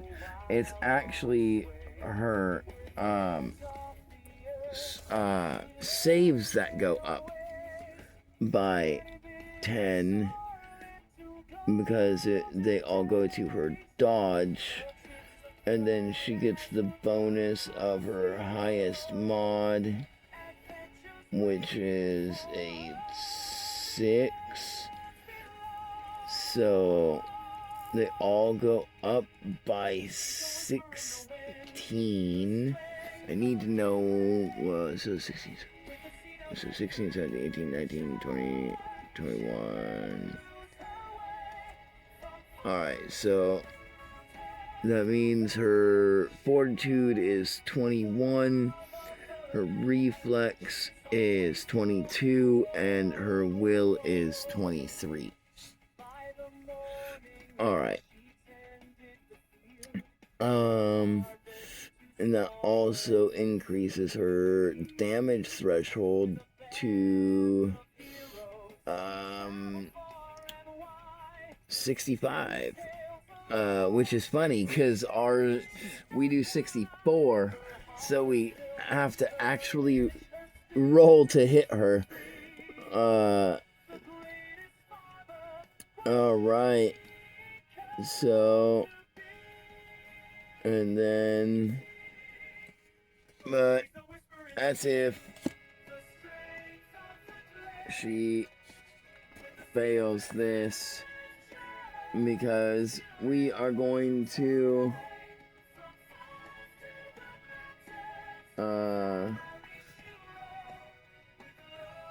target her with our spell, and what was that? Yeah, 21. So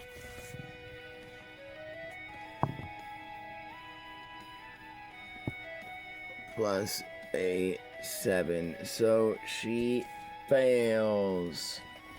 But she don't die because she's at CR of 10. She does, however, take 5d10 plus our ham and loses 1 CR.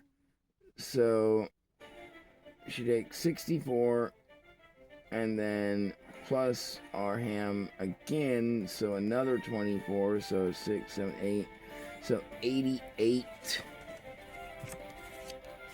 plus 5d10, so 88 plus whatever this is, because because her damage threshold is 65, so we beat that, so she will take damage. That was cocked, so okay, so 88, 89, 90, 91, 92, 93, 94, 95. Ooh, a 10. 105. 6, 5, 6, 7, 8, 108. And a 9. 8, 8, 16, so 17, so 117. Alright. And so she takes 117 damage as she's hit with our smoky orb, and she begins to look as if she's might be getting a little like tired, as she is loses let's see. Yeah. Hold on. Let me double check. I think she's... Never mind. Yeah, they're immune to draining and sapping, so she doesn't lose her CR, her creature ranking, or rating, whatever you want to call it. And so instead, she just takes 117 damage. And then we will, after we notice that whatever this thing is still standing, and the zombies and skeletons are still rambling towards us, we're going to use 2 combat points to bat our wings, targeting the skeletons and the zombies, both groups, exploding them and blowing them up, which gives us 13 combat points to face down the vampire, as we spend 1 combat point, giving us 12 to get all the way over to it, because there's 1, 2, 3, 4, 5 squares. We can do 6.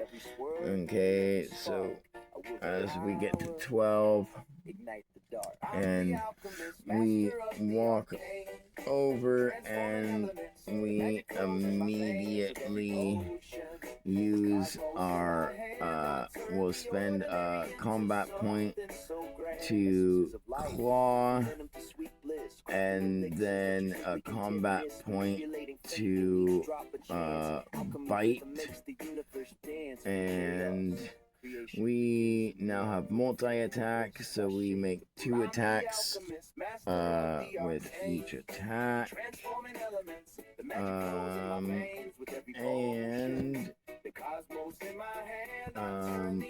actually, this multi-attack,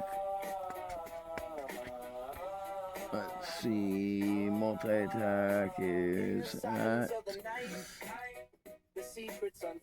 level 5, and yeah, that's right, we get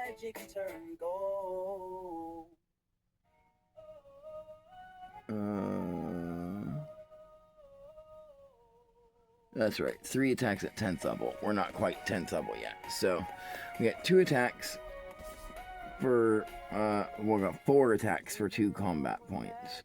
So you get 2 claws and 2 bites, and the claws are 2d10 plus our modifier, so that'll be 88 plus 2d10.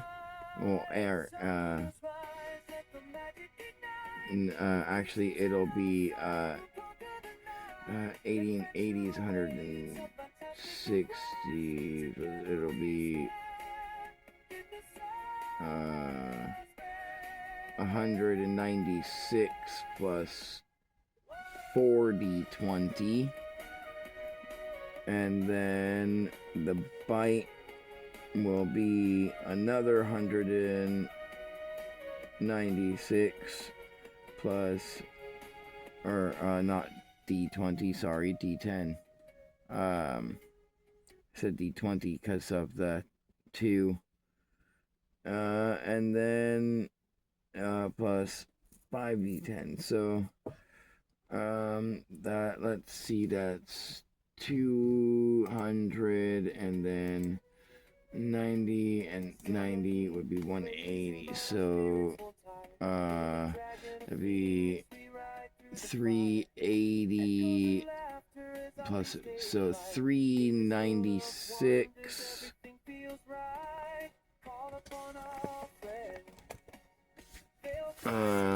And we'll roll these for fun.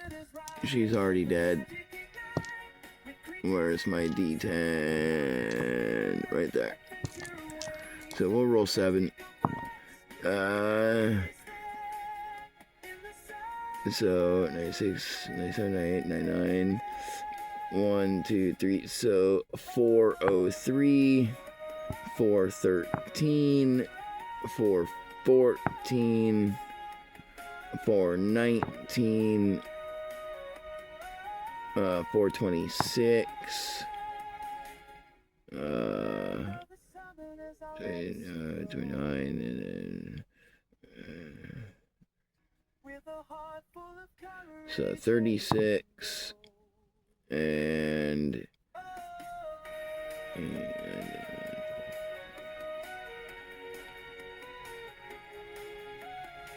so 55.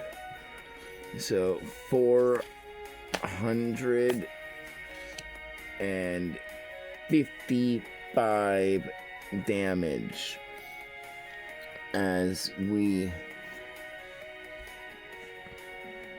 rush forward after batting our wings, like going through all the explosions of the amalgamated body parts of the skeletons and zombies falling in all different directions as we get closer and we swipe her in the face twice with two big, like, brutal claw strikes. The first one hits her so hard it breaks and rips half of her jaw off, and the second one crushes in half of her face and rips out an eye as we bite into her throat once, and then we come up and then we look at her in the face as we hold her by the sides of the head and then crunch down and snap our necks, biting her head straight from her body and snapping her in twine. And as that happens, we need to, right there. 4, so that's bad. So, as she dies, it triggers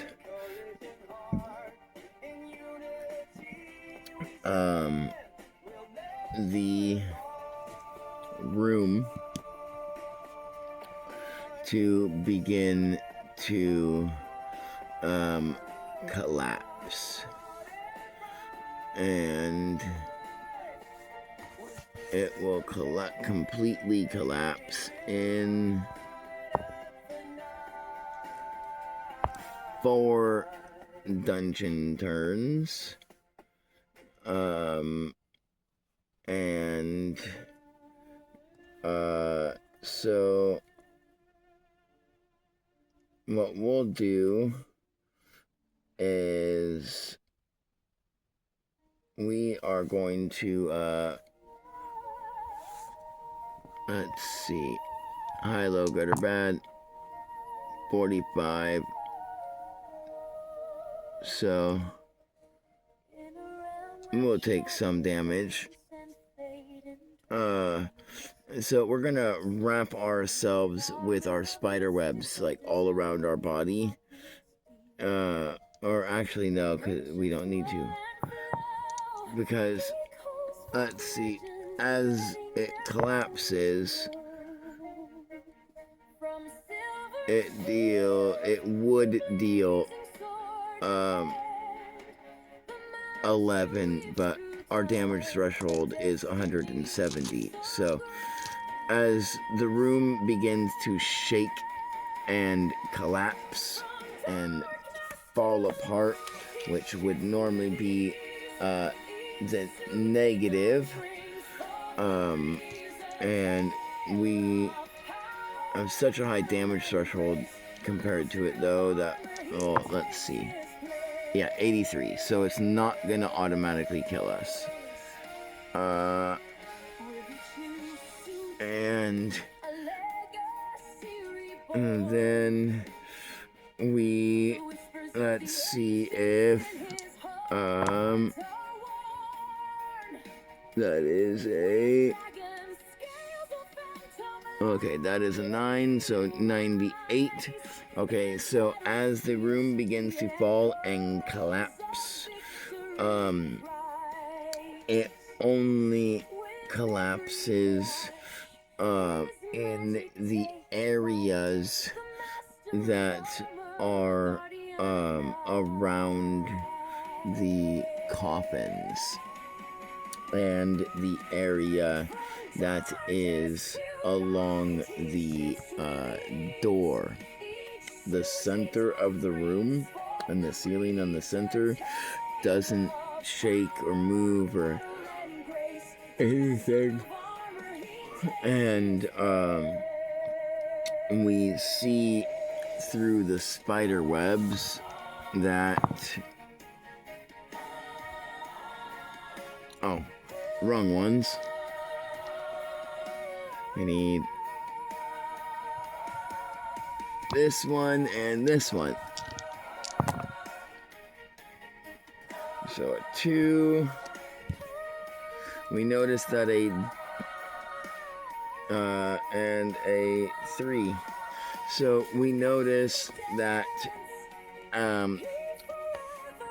behind these wall, like collapsing, a wall appears behind them as if it was a false wall and ceiling. And behind there, we see one ghost and a corridor that leads downward.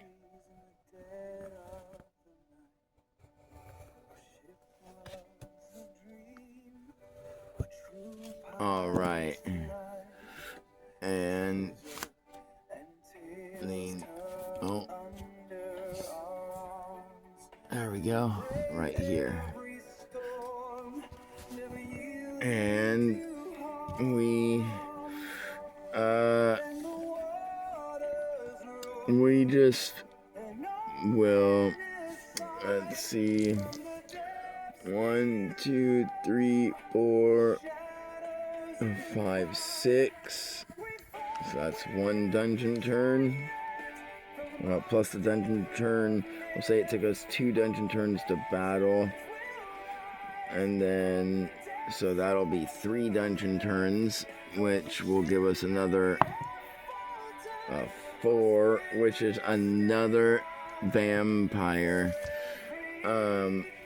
Another vampire comes and we can see another one of the creatures that we just fought with the pale skin and the fangs.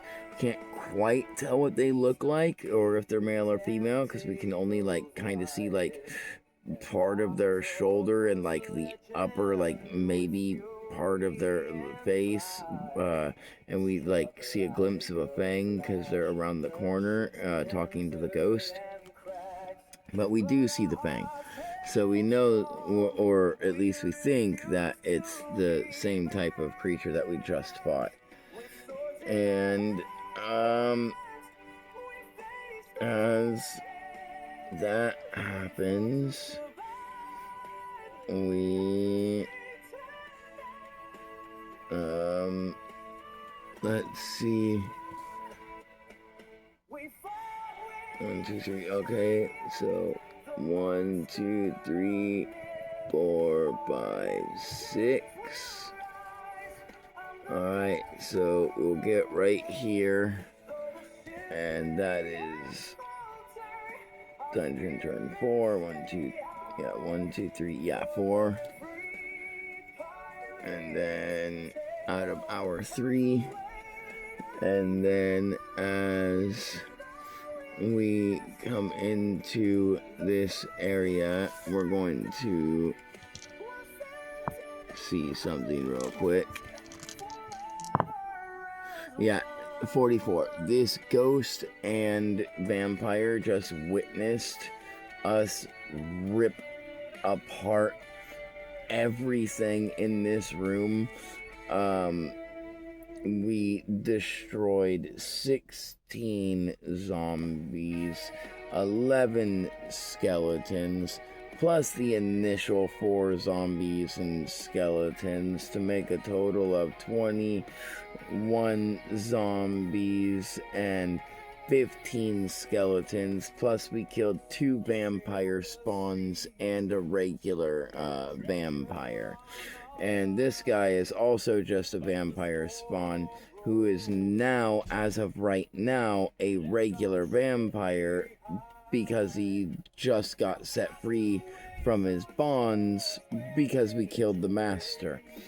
And so he's, you know what? 67. The vampire, because the vampires are intelligent. Let's see, the ghost is like, no, the ghost is just like, I'm gonna leave you the fuck alone, and I'm gonna go tell all the other ghosts to leave you the fuck alone. And then, but the vampire is an intelligent creature. So the vampire is, you know what? Let's see if they're going to choose to like worship our power, or well, let's see. Oh no, because they can envy our power, not worship. That's a better word. Well, let's see if they envy our power and thus they choose to step aside, or they envy our power and thus they choose to follow us. So we'll do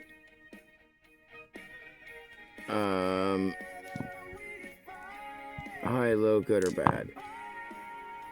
Okay, so they're not gonna follow us, but because that's only a 15, but they will step aside in envy of our power and might, and in thanks and reverence to us defeating the leader, even though he's conflicted about her dying. He is, you know, like well, but because now I'm free, but at the same time I was never really free because I was created as part of this dungeon and I can never leave it anyway, so I mean it doesn't really fucking matter anyway.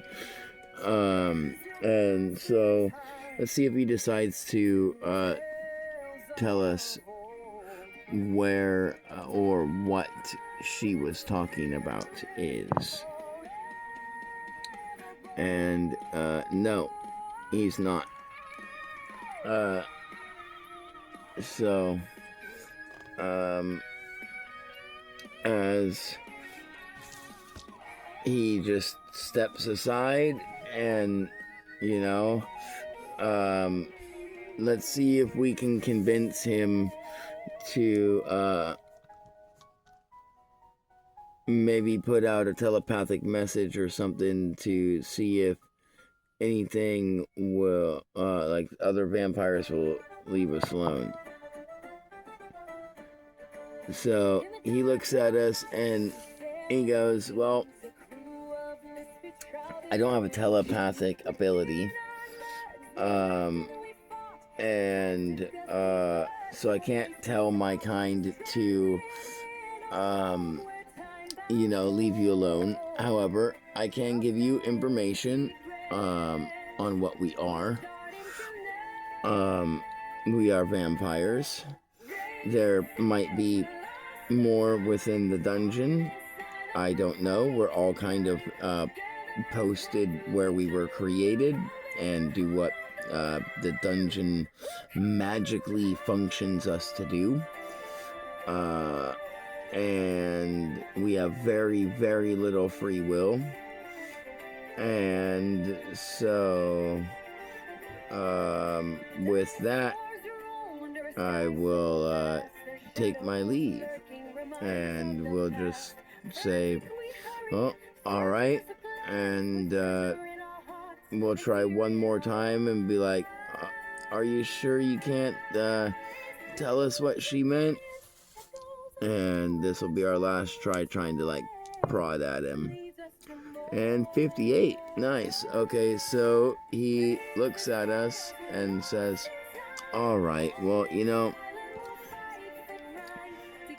since I don't really feel like dying, and I know you could just fucking wipe me out if you wanted to.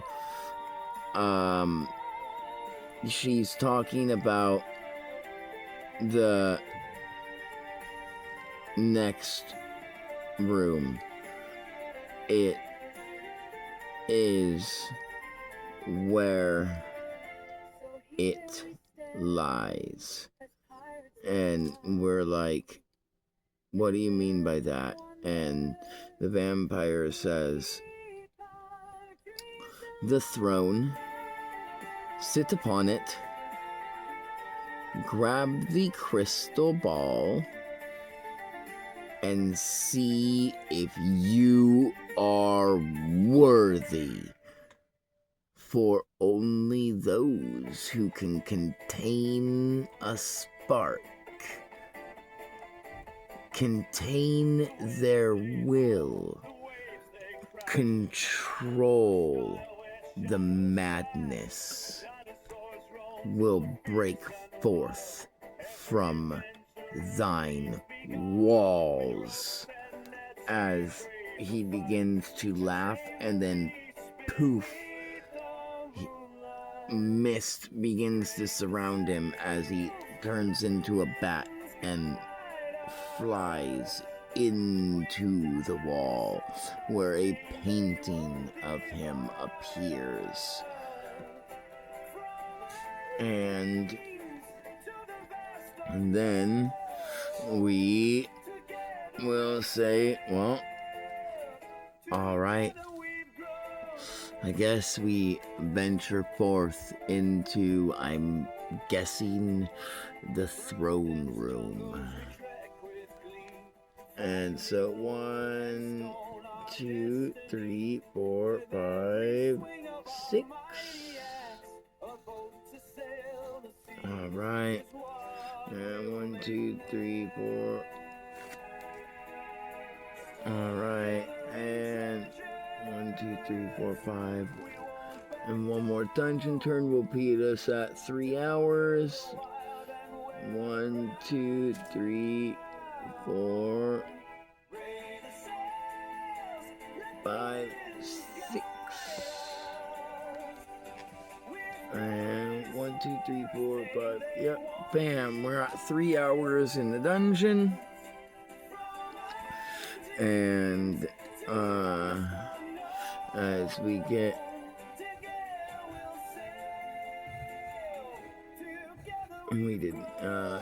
to here,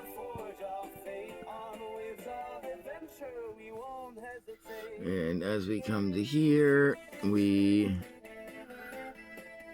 will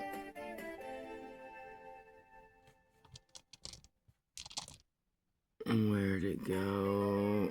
There they are. 85. Oh wow, so there's no trap. 82, no random monster. Okay. Looks like we're good. As we come into the open area, it's exactly kind of what we thought it was. It looks like a big open, like, throne / ballroom, where this whole area down here looks like it's like for dancing, And then you've got like an area over here for like eating. And then you've got an area right here where people are like talking and holding conversation. As in like ghosts, we can see like the ghosts of people like right here talking and having a conversation. And we recognize that one of the ghosts is one of the ones, the one from up here. So we're assuming he's telling them what he said he would. And then behind the ghosts, there is a throne with a table in front of it with a crystal ball.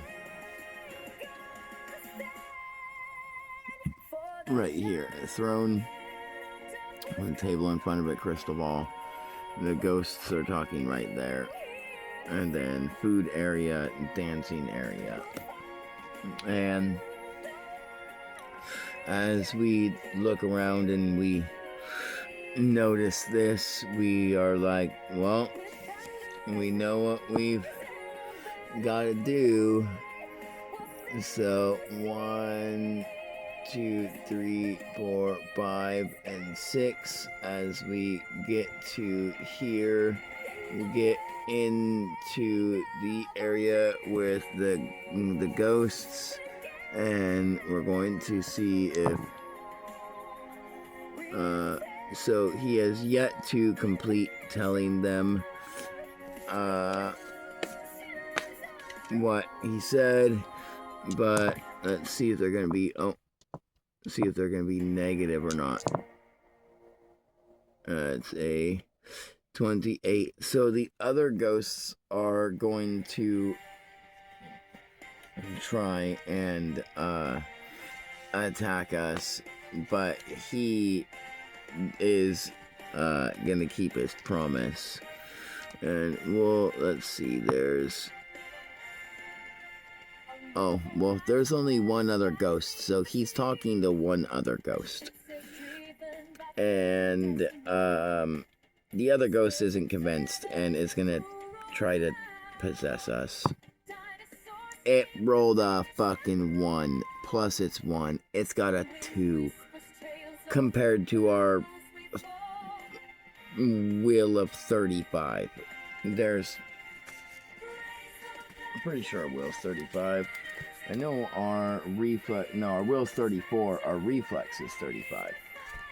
Yeah, our will's 34.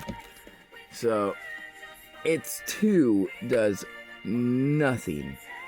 It attempts to possess us by like floating and fluttering and flying into us, and we just sneeze and it like poofs out of our body.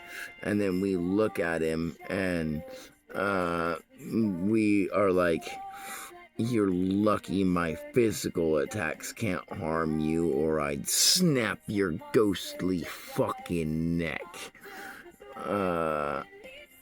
And he looks at us, and the other ghost immediately runs, but he got 33, so he is going to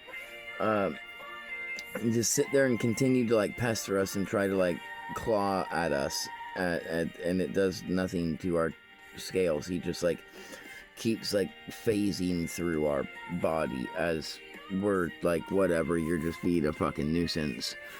And then we will walk up and we will sit in the throne, and then we will see. So high, low, good or bad. High is good, low is bad. Low is 2d20, high is 1d20. and the d20s will be rolled to set the will difficulty check for what's about to happen. So low bad 32. So 2d20. All right. Let's see what we roll. Okay, so an 18 and a 15. So 15. So 33. Oh my shit. We rolled 33. Wait, my will's 34, right? Oh, holy shit. Oh my goodness. So hold on. 34. And then obviously I roll plus, 17. So 34, 50, or 34, 44. We'll do 47, and then plus the 4, so 51. So, okay, yeah. We pass as we sit down in the chair, and we put our hands upon the crystal ball, which flashes visions of the past 1,000 years and everything that's happened connected to Magi up into this point, into our minds. And we learn of everything to do with him, everything to do with the towers. We see the visions of the other towers being conquered and completed within the same year as we are in. And as this happens, and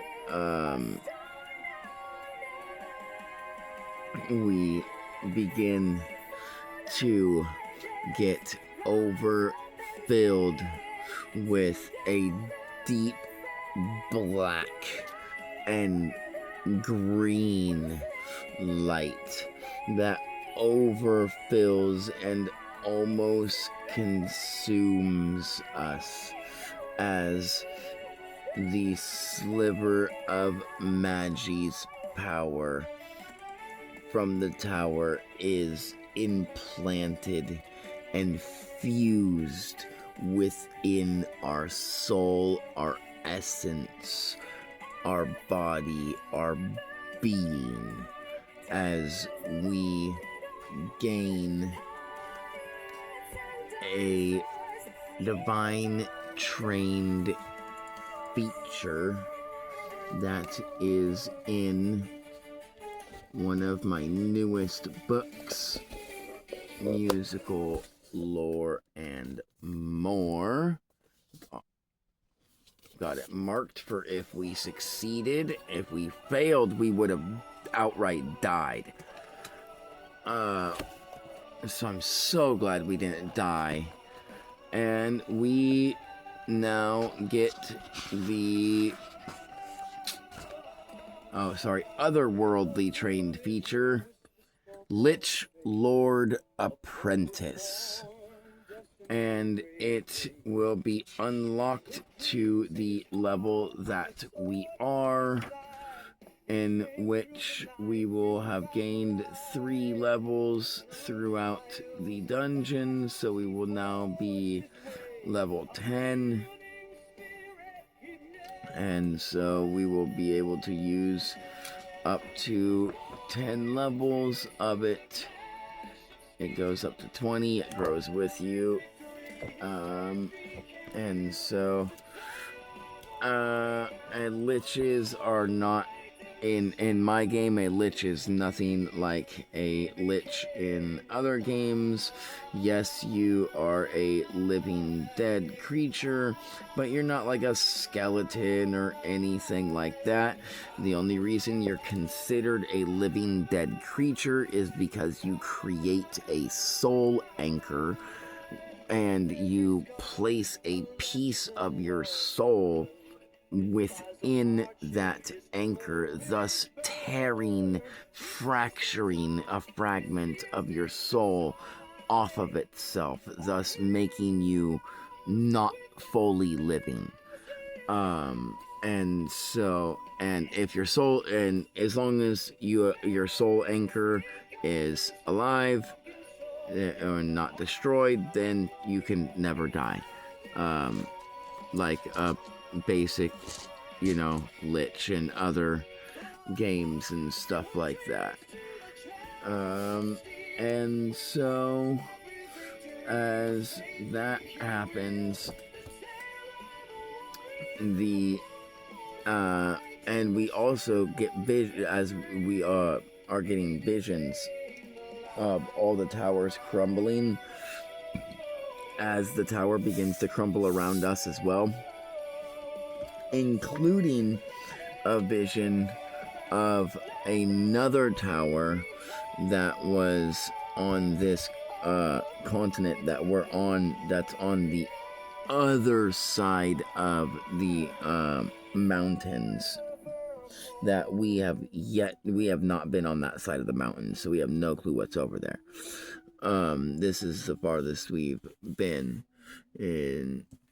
So as the tower begins to collapse, and these visions of the other towers collapsing, and the visions of where they are in the world and who claimed them all come to every one of us.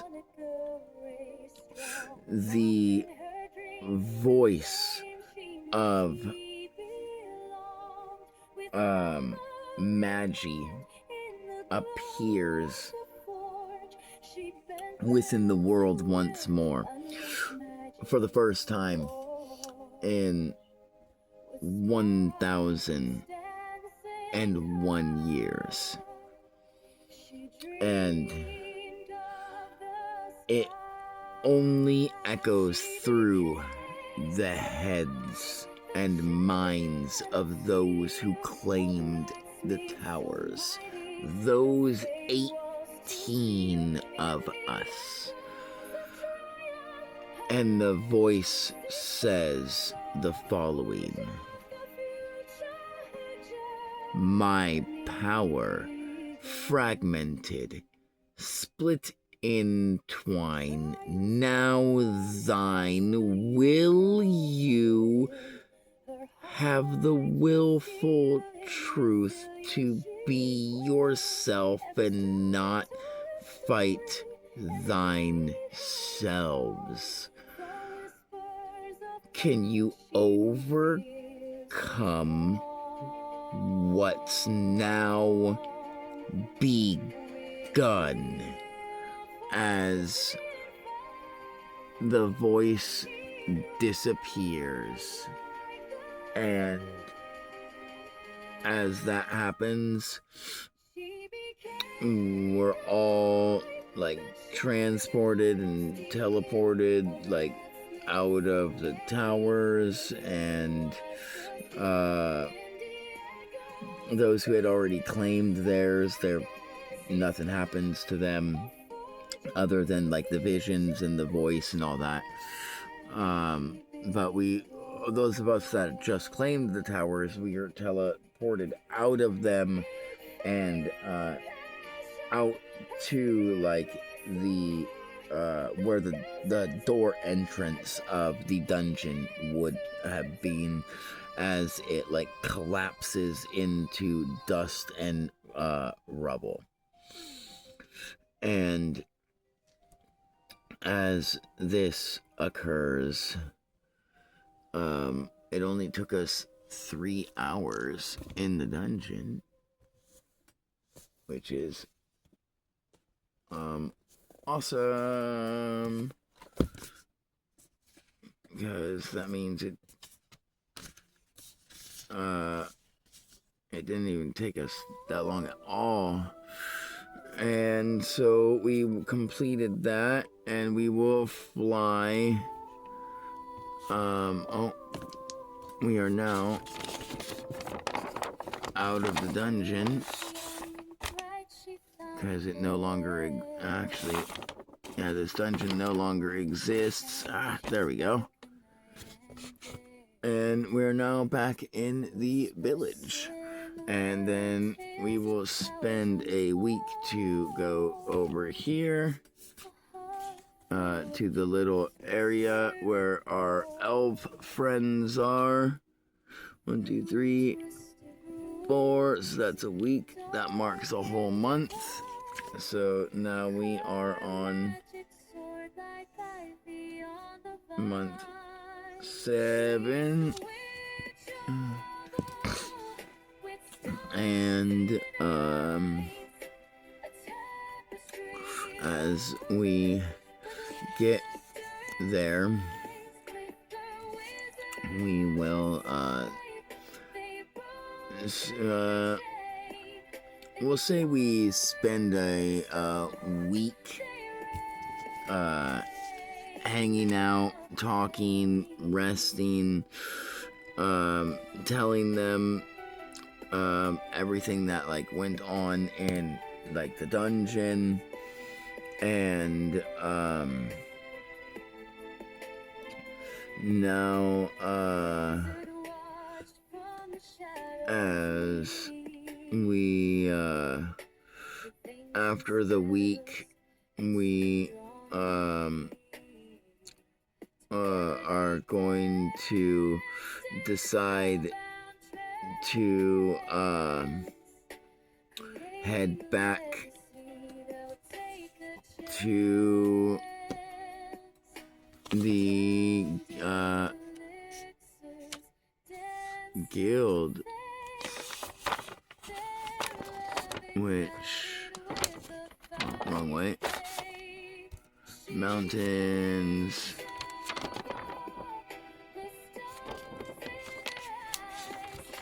It should be, and then Forest, River, Mountain. Yeah, pretty sure it's right there.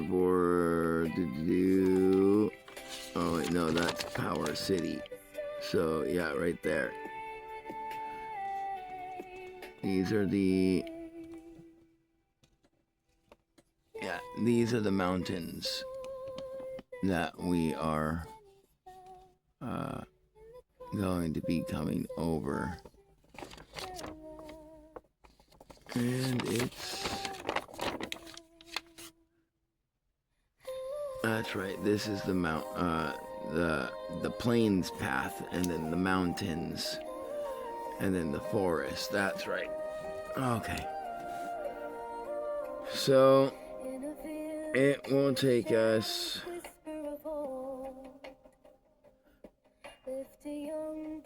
it takes us 1.5 years of travel to get there.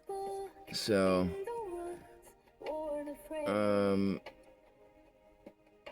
1 year would put us at exactly what we're at, except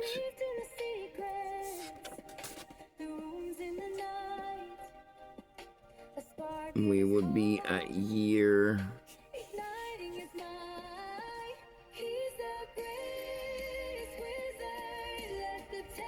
1102, and then half of a year is 6 months. So we're actually at 103 because we'll be on the first month of the year of 103. And those are all the calculations so that we don't have to do them once we're all done, we will be at month 1, and then we'll mark all that because we're at 0 weeks.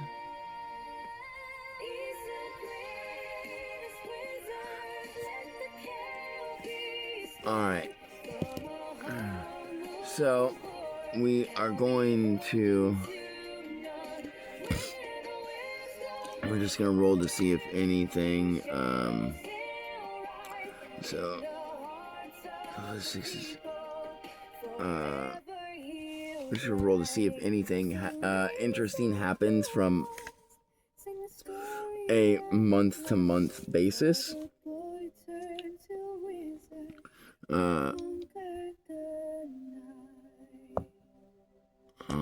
There they are. Wrong ones. And so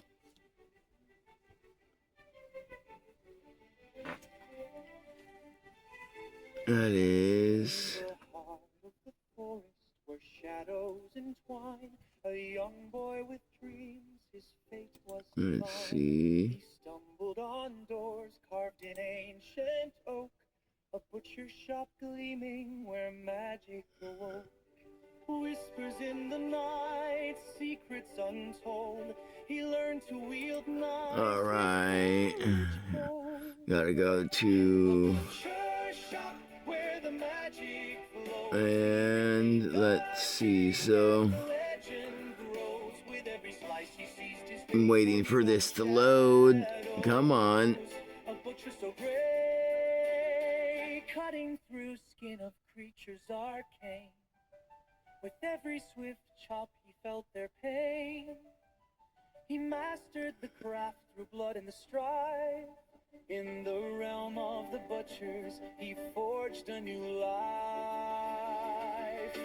From humble beginnings to a legend's sway, he carved. There it is. All right, event table finally loaded.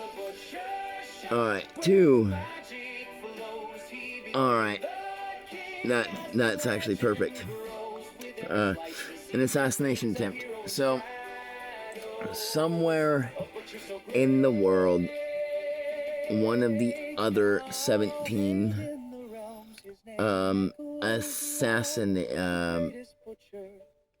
it says attempt, so let's see. So yep, it is just an attempt.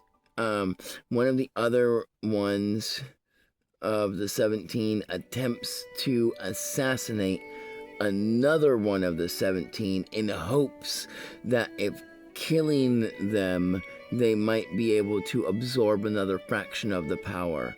And thus, in the first month of the year 1003, a new age began.